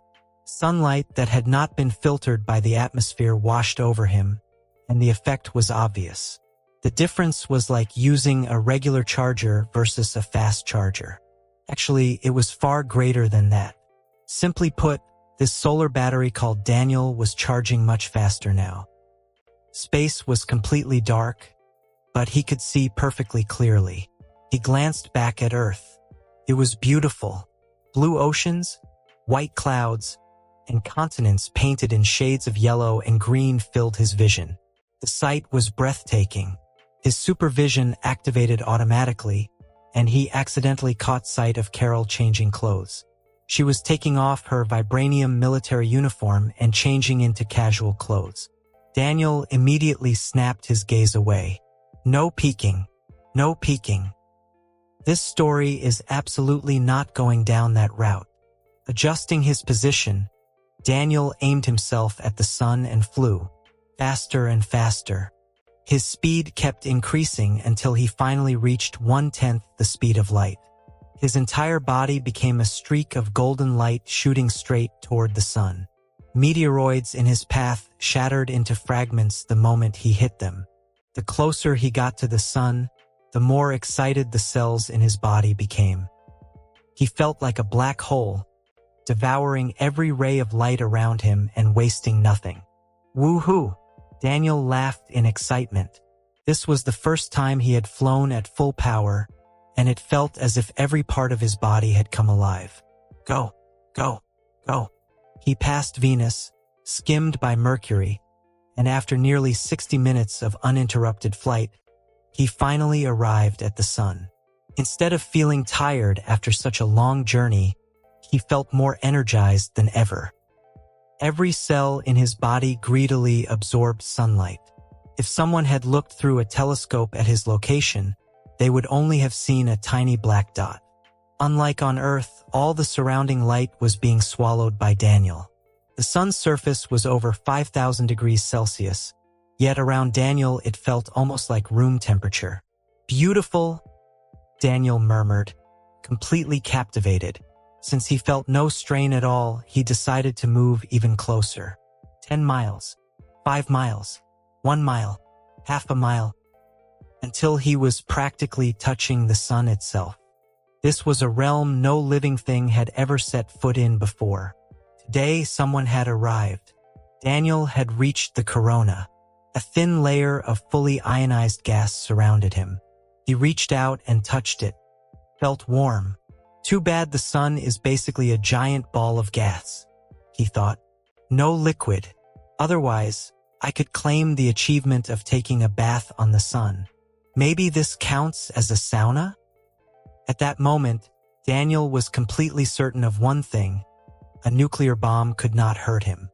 Fusion reactions were happening inside the sun every moment, and he felt absolutely nothing. The streams of charged particles crashing around him had no effect. Even though he wasn't standing directly inside a fusion reaction, he could tell that the energy released by such reactions would at most blast him away. It wouldn't break his defenses. Right now, Daniel felt as if he had been connected to the highest power charger possible. His strength was increasing constantly. The sensation was indescribably comfortable, like returning to his mother's embrace. He was starting to feel sleepy. Ah! Daniel yawned. In the vacuum of space, no sound escaped. Only the movement of his mouth was visible. Stretching lazily, he decided to take a nap right there. He had already told Carol that he wouldn't be returning to Wakanda tonight. He was spending the night on the sun. Then a random thought crossed his mind. Did the sun even have day and night? His eyes slowly closed, and his breathing became calm and steady. The universe was silent. Only the sun continued its endless fusion of hydrogen into helium. If there had been air here, Daniel probably would have been deafened by the noise. In a vacuum, time lost its meaning. Daniel had no idea how long he slept. If a stream of ions hadn't zapped him awake, he might have continued sleeping indefinitely. He stretched, and every bone and muscle in his body seemed to cheer. His heart beat powerfully. He felt incredible, better than ever before, as if his entire body had been charged.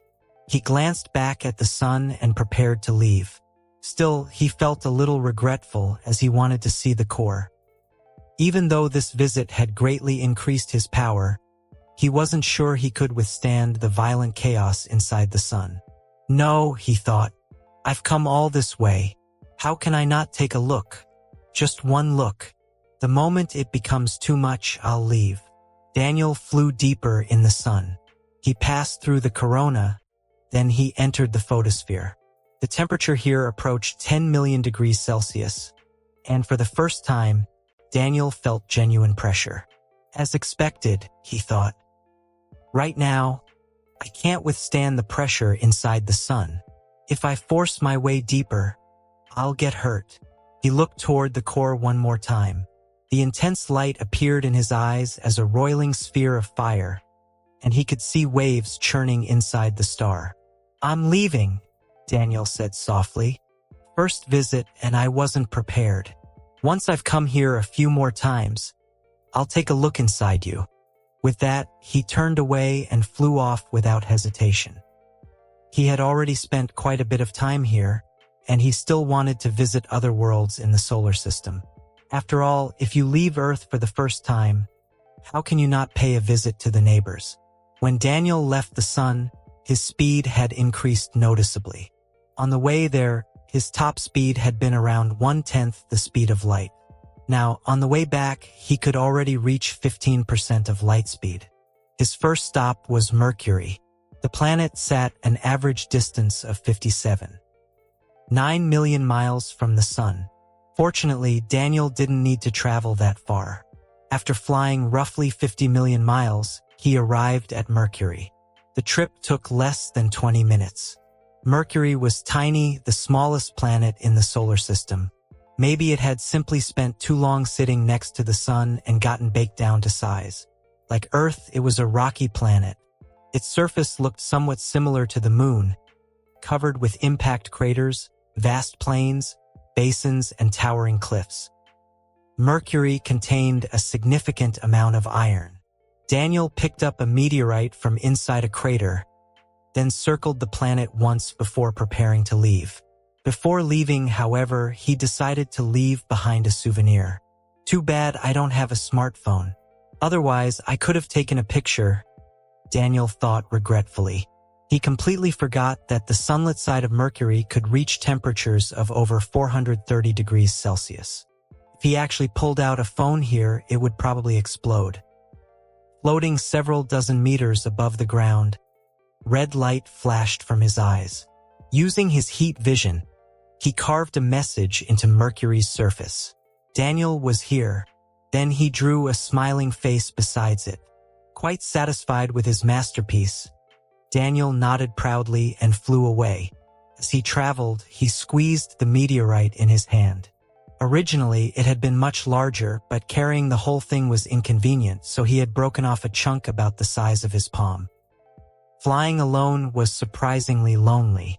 He absent-mindedly played with the meteorite, leaving finger marks in the metal. Meteorites are worth quite a bit of money, aren't they? A thought suddenly struck him. What if I carry a meteorite back with me later? The more he considered it, the more reasonable it sounded. Bring back a huge one and sell it. Instant money. His imagination began running wild. And gold. Any metal that exists on Earth exists somewhere in the solar system. If I search carefully enough, maybe I'll find an asteroid belt made entirely of gold. At that moment, Daniel realized something. Making money would actually be incredibly easy for him. He could soar into the space, dive into the depths of the oceans, and travel virtually anywhere he wanted. There were almost no places he couldn't reach. Forget the entire universe. Even within the solar system alone, there were countless resources that were rare on Earth but common in space. The entire solar system was basically his personal backyard. He could go wherever he wanted. Why would he ever be short of money? I'm such an idiot. Seriously, Daniel muttered to himself. Why didn't I think of this before? Quietly making a mental note, he decided that he would spend much more time in outer space from now on. Treasure hunting, getting stronger, and making money. The future billionaire Daniel had officially arrived. Not this time, though. First, I'll check out the other planets. There's plenty of time in the future. Next time, I'm bringing home a giant gold asteroid. He wasn't sure how long he'd already been away from Earth. 1 or 2 days wouldn't be a problem. But if he'd been gone too long, Carol would definitely start worrying. Besides, leaving Carol alone in Wakanda wasn't exactly nice. She didn't know anyone there, and she was probably bored out of her mind. I'll visit Venus and then head home, Daniel told himself. After all, Venus was on the way back to Earth. A quick visit would only take a few extra minutes. About half an hour later, Daniel arrived at Venus. Walking across the planet's surface, he immediately noticed how weak the magnetic field was. It was practically non-existent. After observing his surroundings, he found Venus surprisingly interesting. There were volcanoes everywhere. Right in front of him, one of them was actively erupting. Unlike volcanic eruptions on Earth, there wasn't much ash blasting into the sky, but the lava flows were fascinating. Streams of molten rock flowed like glowing rivers across the landscape. Watching them, Daniel suddenly became interested. A bold idea appeared in his mind. He was going to take a bath in lava. Just thinking about it sounded amazing. How cool was that? Daniel looked up at Venus's sky. The sky above was orange. From Venus, the sun appeared about 1.5 times larger than it did from Earth, hanging in the sky as a massive glowing sphere. Then Daniel sprinted toward the erupting volcano. Braving scorching winds exceeding 400 degrees Celsius, he charged straight to the crater's edge. After studying it for a moment, he nodded in approval. The lava looked perfect. Not too thick, not too thin. An ideal hot spring. Daniel removed his suit and jumped in completely naked. Whoa! Now this is exciting. For the first time in a while, Daniel could actually hear his own voice. Venus had an atmosphere. There wasn't any breathable oxygen, but there was plenty of carbon dioxide, enough to carry sound. Blub, blub, blub. Daniel sank completely beneath the lava's surface. Like a child playing in a swimming pool, he blew lava bubbles. Even though the molten rock measured thousands of degrees Celsius, it felt no different from warm bathwater to him. He rolled around happily. He scooped up lava with both hands and splashed it around. I really am built different, Daniel thought smugly. What other human could do this? I can. In old days, humans had dreamt of crossing continents, reaching different lands. Daniel had long surpassed those fantasies. He slept on the sun. He bathed in lava on Venus. I truly am the complete package, Daniel sighed while floating on molten rock. Handsome, powerful, and one day I'll be a billionaire too. Then another thought suddenly hit him. Wait, why am I still single? Daniel stared blankly at the orange sky. I'm handsome. I'm strong. I make people feel safe. I'm going to be rich. So why don't I have a girlfriend? A trace of resentment appeared in his heart. Are women blind or something? I'm not even that young anymore. I'm already 15. Daniel spent over an hour soaking in the lava while letting his thoughts wander. Eventually, the novelty wore off. It stopped feeling special. With a splash, he climbed back out. After putting his suit back on, he prepared to return to Earth. Before leaving, however, he decided to bring back a meteorite. The thought of a flaming meteor descending from the sky towards Wakanda and terrifying everyone made him grin. I can already see it. They'll all panic. And then I'll walk in front of the meteor and stop it with a single finger. My cape will be fluttering dramatically behind me. That'll definitely shock them. More importantly, it'll shock Carol. Maybe then she'll finally stop trying to beat me up every day. With his hearing, what couldn't he hear? Carol constantly muttered about wanting revenge. Every single day. Daniel had long since grown tired of listening to it, especially after the times she attacked him and ended up hurting herself instead. Whenever that happened, she'd spend days talking about how she was going to get even. This time I'll scare her so badly she'll never think about revenge again. Daniel grinned to himself. Carol was simply too weak. Whenever they sparred, he had to be incredibly careful not to hurt her. Even after receiving the enhancement from the heart-shaped herb, she still looked weak from Daniel's perspective. A stronger ant was still an ant, especially now that his power had increased yet again. If he wasn't careful, he might accidentally break one of her bones. Venus wasn't far from Earth, only about 40 million miles away. At Daniel's current speed, the trip took a little over 10 minutes. Near Earth's orbit, he selected a meteorite. It wasn't particularly large, just over 20 meters in diameter. Sitting atop the meteorite, Daniel looked back into space. I'll definitely come here more often in the future. Out here, he experienced a freedom unlike anything on Earth. There were no restraints, no worries about accidentally destroying buildings or hurting people. He could unleash his full power without holding back. The feeling was like a fish returning to the ocean. It was comfortable, natural, and liberating. No one on Earth could truly understand that sensation. The entire solar system was his backyard. Out here, if he saw something he didn't like, he could punch it into pieces. He could do whatever he wanted. Earth was different. Then suddenly Daniel froze. Oh no! He had just remembered something. When he was playing in the lava earlier, he had forgotten to leave behind a message. The thought immediately annoyed him. Whatever. I'll leave one next time. There'll definitely be a next time. He opened his mouth toward the endless sea of stars. See you later.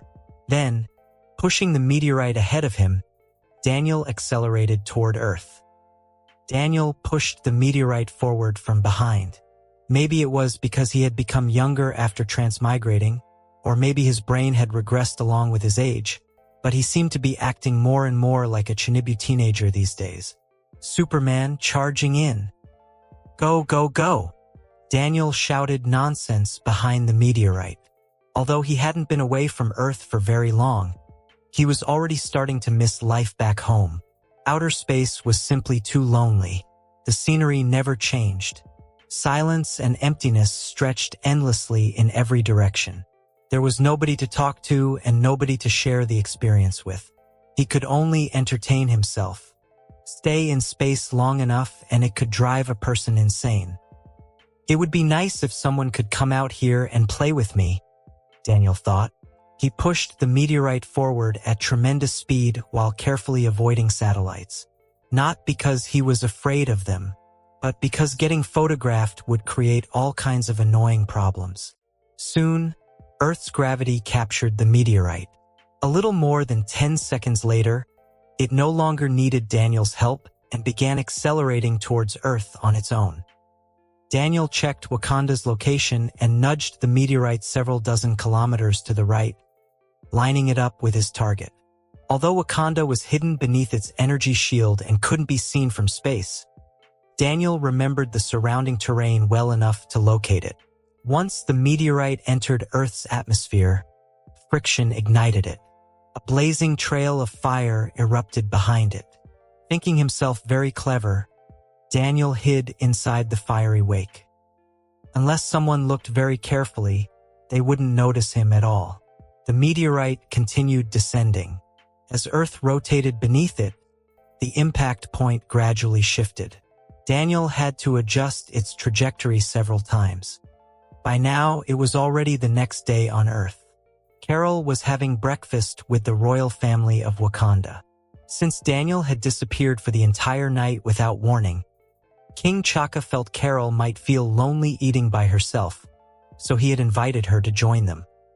Throughout the meal, Carol looked worried. "Don't worry, Carol. Chaka said reassuringly. Daniel will be fine. With his strength, there's nothing on earth capable of harming him. The king had great confidence in Daniel. Based on everything he had witnessed so far, he felt that unless Daniel did something incredibly foolish, getting injured was practically impossible. Yeah. Carol forced a small smile. She knew better than anyone how powerful Daniel was. Aside from Daniel himself, she was probably the only person on Earth who understood his abilities the most. Even so, she couldn't stop herself from worrying. The main reason was simple. Daniel had always been by her side. Now he had suddenly disappeared for an entire night. The change felt strange. Breakfast had just ended. Carol was preparing to excuse herself and return to her room to wait for Daniel when alarms suddenly blared throughout the palace. Whoa, whoa, whoa. The warning sirens echoed everywhere. Stay calm. Chaka immediately steadied the queen, who looked startled. You all stay here. I'll find out what's happening. With that, he rose from his seat and headed toward the exit with his guards. I'm coming too. So am I. Carol and Chala spoke at exactly the same time. Then follow me. The king didn't hesitate. The queen stood there holding the infant Shuri, staring blankly as they left. What? Everyone's gone. Wait for me. Not wanting to sit around anxiously waiting for news, she hurried after them with baby Shuri in her arms. When they arrived at the command hall, Chaka immediately spotted the captain of the guard. Report. The king's voice was calm and steady. The captain answered at once. Your Majesty, one of our satellites has detected a meteorite heading directly toward Wakanda. How large? Over 10 meters in diameter. Chaka frowned. That's not exactly small. He immediately asked, Can the shield stop it? It's difficult to say. The captain looked serious. This meteorite is unusual. It appeared suddenly, and its velocity is extremely high. If it impacts the shield at its current speed, the energy released will be enormous. So there's a chance it could break through? Yes, Your Majesty. Then destroy it. Chaka slammed his hand down decisively.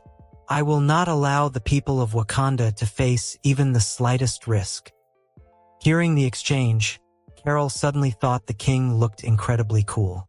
Even with his round belly, the admiration in Chala's eyes was obvious.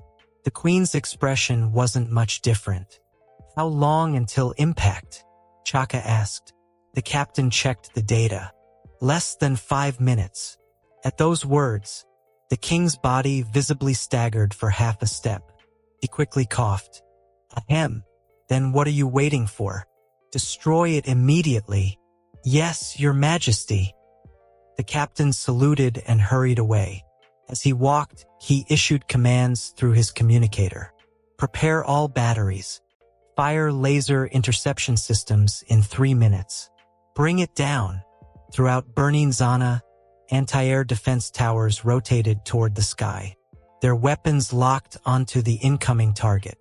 Come on, Chaka said to Carol and the others. Let's go outside and watch. He smiled. Maybe we'll even get to see a beautiful firework display. The group left the hall and entered the plaza outside. A few moments later, the captain returned. In his hand was a control device. Your Majesty, you'll have the honor of firing the interception system personally. Chaka smiled approvingly. Excellent. Who else should handle this kind of moment if not me? How much time remains? 30 seconds, Your Majesty. Good. As the countdown entered its final 10 seconds, Chaka raised his head proudly. Wakanda forever. Before he could finish, the captain suddenly shouted, Your Majesty, we have a problem. Chaka's smile immediately vanished. What now? His tone carried a trace of annoyance. He had only just started thinking highly of the captain, and now the man had interrupted his dramatic speech. The meteorite changed direction. What? Chaka's hand twitched. he nearly dropped the controller. It was originally heading towards the plains outside Burning Zana. The captain's face had gone pale. Now it's changed course. Changed course. Yes, the captain swallowed. It's heading directly for Burning Zana. A brief pause followed. Then he added, if our calculations are correct, it's aiming for this plaza. High above, Daniel noticed the trajectory was still slightly off, so he casually pushed the meteorite another 5 or 6 meters to the right. What? Chaka nearly lost his footing. Then recalibrate the cannons immediately. They're already adjusting. How long? Approximately 80 seconds. Good. The king quickly regained his composure and discreetly glanced around. Fortunately, nobody seemed to have noticed his earlier panic. The countdown resumed. 10, 9, 8, 3, 2, 1. Chaka pressed the firing button. This time, nothing unexpected happened. The interception laser fired perfectly. Everyone could already see the massive fireball blazing across the sky. Enjoy the fireworks, Chaka said with a smile. He crossed his arms over his chest. Wakanda forever! Wakanda forever! Everyone except Carol mirrored the gesture. Meanwhile, Daniel was preparing to stop the meteorite. It was getting too close now. If he waited any longer, something might actually go wrong. Leaving the fiery trail behind the meteorite, he moved alongside it. Then he noticed something strange. A beam of light was racing toward him. Daniel blinked. What is that? While he was still confused, the laser arrived. By an incredible coincidence, it struck the meteorite and grazed Daniel at the same time. Boom! The meteorite exploded into countless fragments. The debris scattered across Wakanda's energy shield, where it was harmlessly blocked. Caught completely off guard, Daniel lost his balance when the laser clipped him. Before he could recover, he slammed directly into the shield. Face first. Thud. A loud impact echoed through the air. Daniel's entire body flattened against Wakanda's energy barrier like a giant human sticker. Inside Wakanda's energy shield, cheers erupted across the plaza. Having survived the meteor scare, the Wakandans immediately broke into celebration. Singing, dancing, and laughter filled the square. Wakanda forever! Someone shouted. Wakanda forever! The entire plaza turned into a giant dance floor. Unfortunately, their dancing wasn't exactly synchronized. Compared to the perfectly coordinated group dances, they still had some room for improvement. King Chaka stood nearby, smiling as he watched the festivities. A warm feeling rose in his heart. This is my country. How wonderful! Carol, however, wasn't participating in the celebration. Instead, she was staring at the energy shield overhead with a puzzled expression. Ever since receiving her enhancement, her eyesight had improved dramatically. Is there someone on the shield? The longer she looked, the more convinced she became. That's definitely a person. Chaka soon noticed her unusual behavior. Carol, what's wrong? Look, she pointed upward. Following her finger, Chaka looked toward the sky. Unfortunately, age had caught up with him. His eyesight wasn't what it used to be. All he could make out was a small dark dot. Oh, he said with a chuckle. That's probably a piece of meteorite debris. No, Carol shook her head. That's a person. Really? Chaka sounded doubtful. I'm sure of it. Carol narrowed her eyes. That's definitely a person. At that moment, Chala overheard their conversation and looked up as well. A few seconds later, his eyes widened. Father, Carol's right. There really is someone up there. Thanks to the heart-shaped herb enhancement, Chala's vision was also far sharper than that of ordinary humans. Chaka immediately believed them. The problem was that he still couldn't see clearly. His gaze shifted toward the captain of the guard. The captain instantly understood what the king wanted. Without needing to be told, he handed over a pair of binoculars. Chaka nodded approvingly and accepted them. Now finally he could see. In fact, he could see even more clearly than Carol and Chala. The first thing that entered his view was a red cape fluttering gently in the wind. That cape looks familiar. A strange feeling surfaced in his mind. He adjusted the binoculars slightly and focused on the face pressed against the shield. The moment he saw it, his eyes nearly popped out. "Isn't that Daniel?" Chaka immediately lowered the binoculars. "Open that section of the shield."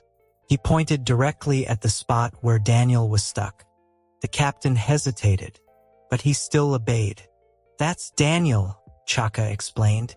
"Daniel." Carol reacted instantly. "The person up there is Daniel?" "That's right." At that moment, Daniel was feeling extremely awkward. He had just decided to get up and quietly escape. "They probably haven't noticed me yet. If they see me, this will be way too embarrassing." This wasn't how the script was supposed to go. Something had clearly gone wrong. Had he entered the wrong movie? How had Wakanda reacted so quickly? Knowing how advanced Wakandan technology was, Daniel had deliberately increased the meteorite speed to make it look more threatening. He thought that would guarantee a dramatic entrance. Yet Wakanda still detected it and blasted it apart. "My chance to show off. My beautiful moment. It's gone," Daniel wailed internally. The feeling was like picking Yasuo in a game, seeing a massive wave of minions approaching, preparing to dash through all of them, only to discover that the E key had suddenly stopped working. It hurt. It really hurt. Just as Daniel was about to push himself off the shield, a section of the barrier opened beneath him. Caught completely off guard, he immediately dropped through the opening. Daniel froze. Huh? What just happened? His brain stopped working for several seconds. About 10 seconds later, boom! He smashed into the plaza below, leaving a sizable crater. The dancing Wakandans jumped in fright. Then curiosity took over. One after another, people gathered around the crater to see what had fallen from the sky. Meanwhile, Daniel lay flat at the bottom of the crater, questioning his life choices. He seriously considered playing dead. This was just too humiliating. "Move aside. Move aside." Carol pushed through the crowd. Chaka and Chala followed close behind. When Carol reached the edge of the crater and looked down, she immediately confirmed the identity of the person lying there. It was Daniel. Without question. "Get up." Her voice was cold. Before seeing him, she had been worried. Now that she had found him, she was very angry.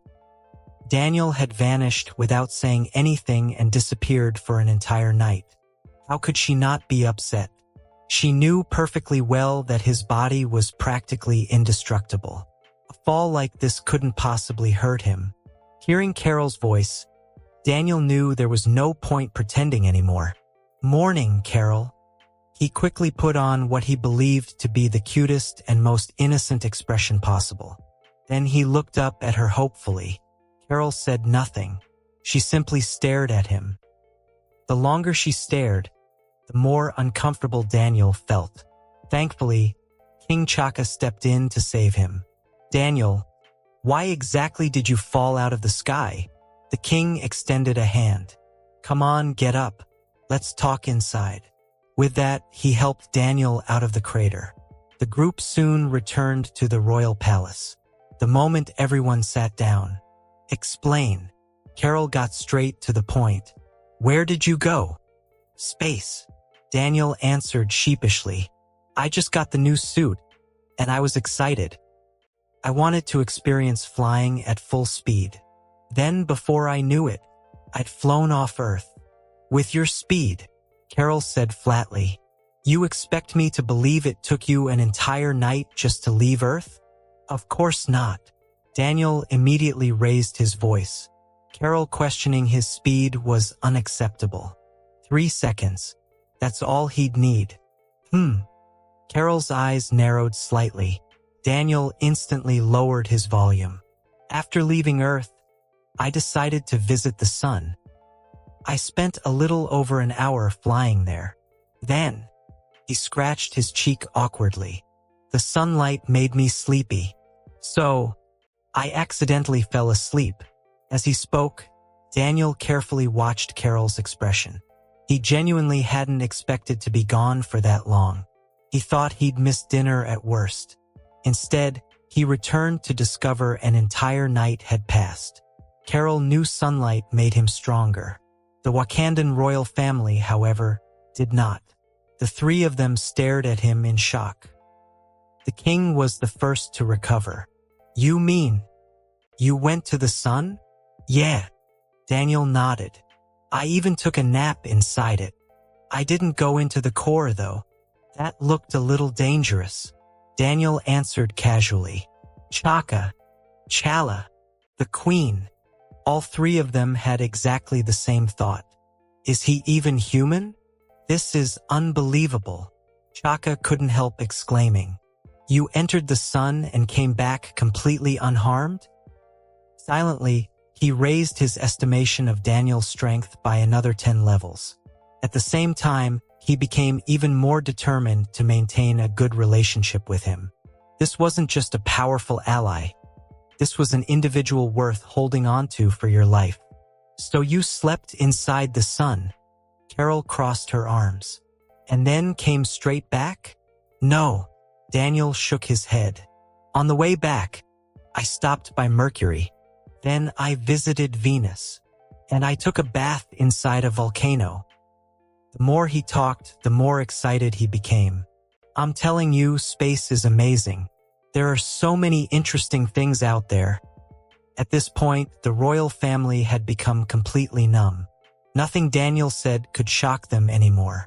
Even if he suddenly claimed he'd punched a planet in half, they probably wouldn't blink. Just as Daniel was preparing to continue his enthusiastic description of his adventures, he noticed something. Carol's expression was getting darker and darker. A sense of danger immediately filled his heart. Then inspiration struck. "Right." Daniel suddenly clapped his hands. "I brought you a gift." He quickly pulled out the meteorite fragment he had collected on Mercury and handed it to her. "Straight from Mercury. Sounds cool, doesn't it? I'll have it polished into a necklace later. You can wear it." Only then did Carol's expression soften slightly. Seeing the storm clouds beginning to clear, Daniel secretly praised himself. "That was close. Good thing I reacted fast enough." Sweat practically formed on his forehead as he silently congratulated himself for surviving another disaster. Daniel handed the meteorite to Carol. While no one was paying attention, he had secretly squeezed and reshaped it with his fingers into the rough outline of an airplane. Carol accepted it and immediately looked it over with a look of disgust. It was ugly. To be fair, Daniel had made it in a hurry. At best, it vaguely resembled a plane. You had to use a considerable amount of imagination to figure out what it was supposed to be. She shot Daniel an annoyed glance. Still, she had basically forgiven him. She hadn't been that angry in the first place. What bothered her was that he had disappeared for an entire night without properly explaining where he was going. That same day, King Chaka became even more enthusiastic in his hospitality. In the morning, he set aside all of his royal duties and personally accompanied Daniel and Carol around Burning Zana. In the afternoon, although he couldn't continue escorting them himself, he assigned Chala to accompany them instead. He even sent along Shuri, who wasn't even 2 years old yet. Chaka had noticed that Daniel seemed particularly fond of his daughter. Now that he was completely committed to increasing Daniel's goodwill toward Wakanda, there was almost nothing he wouldn't do. What he didn't know was that Daniel's motives were entirely different. Daniel knew exactly what kind of genius Shuri would become in the future. One day, he would need her help building advanced suits. So naturally, investing early was important. As he held little Shuri in his arms, Daniel was already making plans. When she grows up, I can tell her. Back when you were little, your brother Daniel used to carry you around all the time. Now your poor brother doesn't even have a suit to wear. As a good sister, shouldn't you help your brother out a little? Daniel was quite pleased with his long-term strategy. By the end of the day, the brother and sister had successfully shown him almost all of Burning Zana. The city was actually no smaller than New York.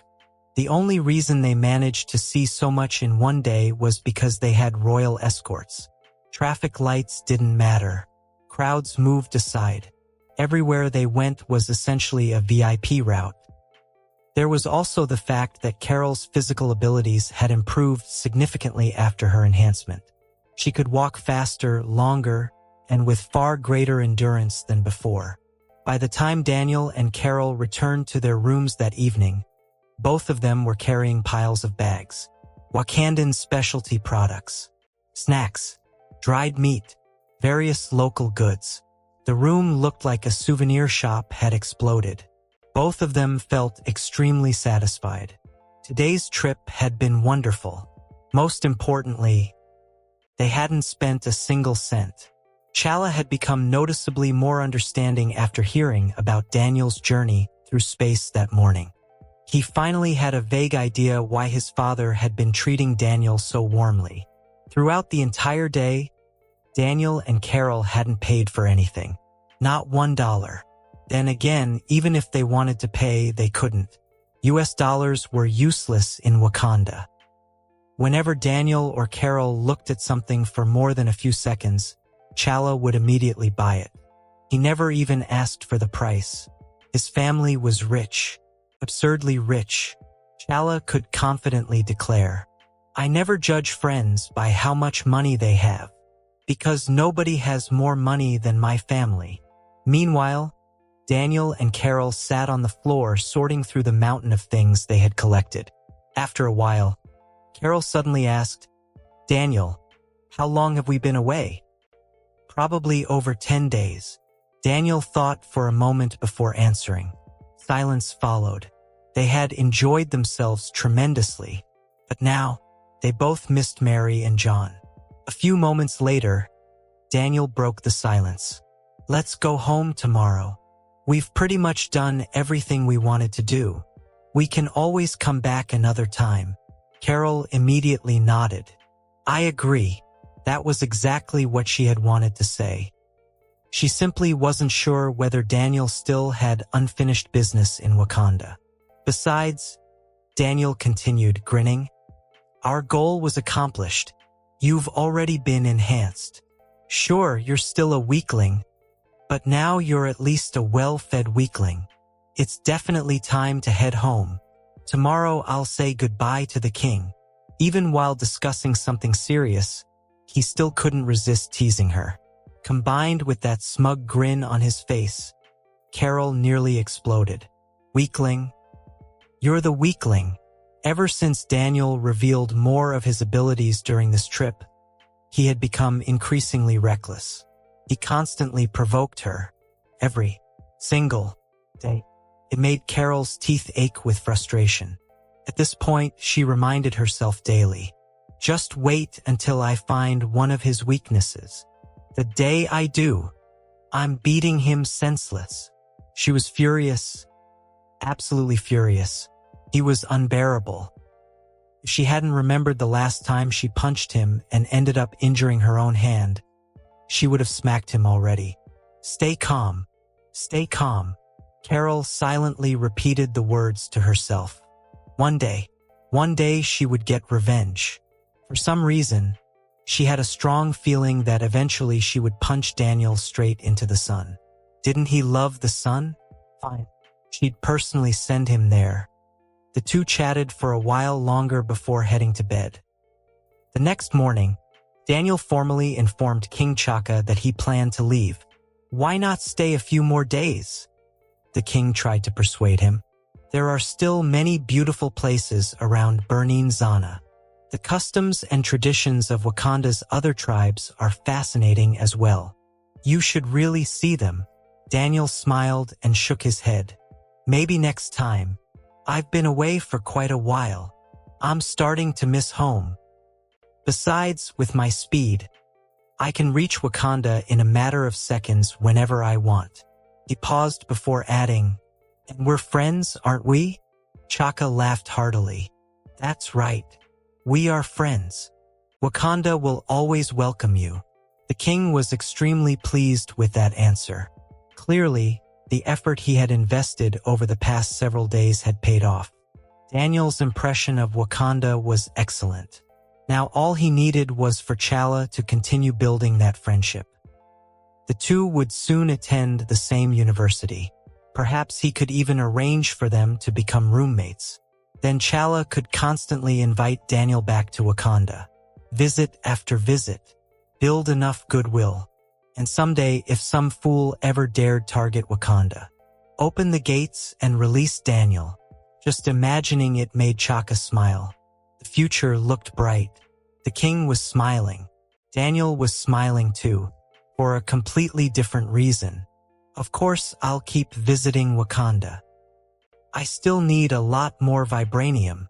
By the way, Chaka said, interrupting Daniel's thoughts, T'Challa's enrollment at MIT has already been arranged. He's only waiting for classes to begin.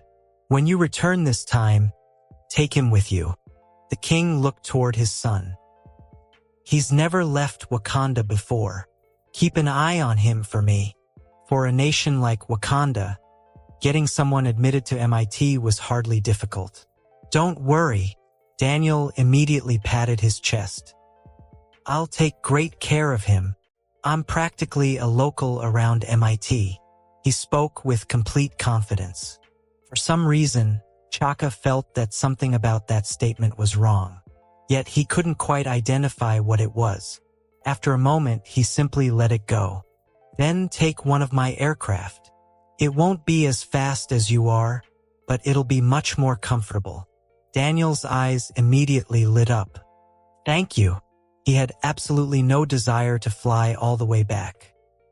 If a luxurious Wakandan aircraft was available, why would he choose to spend hours carrying Carol and getting blasted by wind? When they arrived, they had brought almost nothing. Now they were leaving with mountains of luggage, plus one additional passenger. Flying back wasn't even realistic anymore. What was he supposed to do? Tie ropes around Carol and T'Challa and drag them through the sky like human kites? Daniel briefly imagined the scene. Actually, that sounds kind of fun. One more thing. Chaka interrupted his increasingly dangerous imagination. He gave 2 bracelets. These are for your parents. A small gift from me. They're made from vibranium. Combined with Wakandan technology, they provide excellent protection. Daniel's eyes immediately widened. Oh, there was absolutely no need for this. His mouth said one thing. His hands did another one. The bracelets vanished into his grip almost instantly.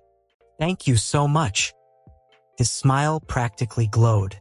King Chaka was truly a wonderful person, a genuinely remarkable man. Then it settled. The king smiled. I'll inform T'Challa. Stay for lunch. Leave in the afternoon. Allow me to host you one final time. That sounds perfect. Daniel replied immediately. And that concludes this episode. If you enjoyed it, I'd seriously love it if you guys could leave a like on the video, as it genuinely helps out so much, and it keeps me going. Plus, it takes only 1 second. That said, have a wonderful day. See you in the next one.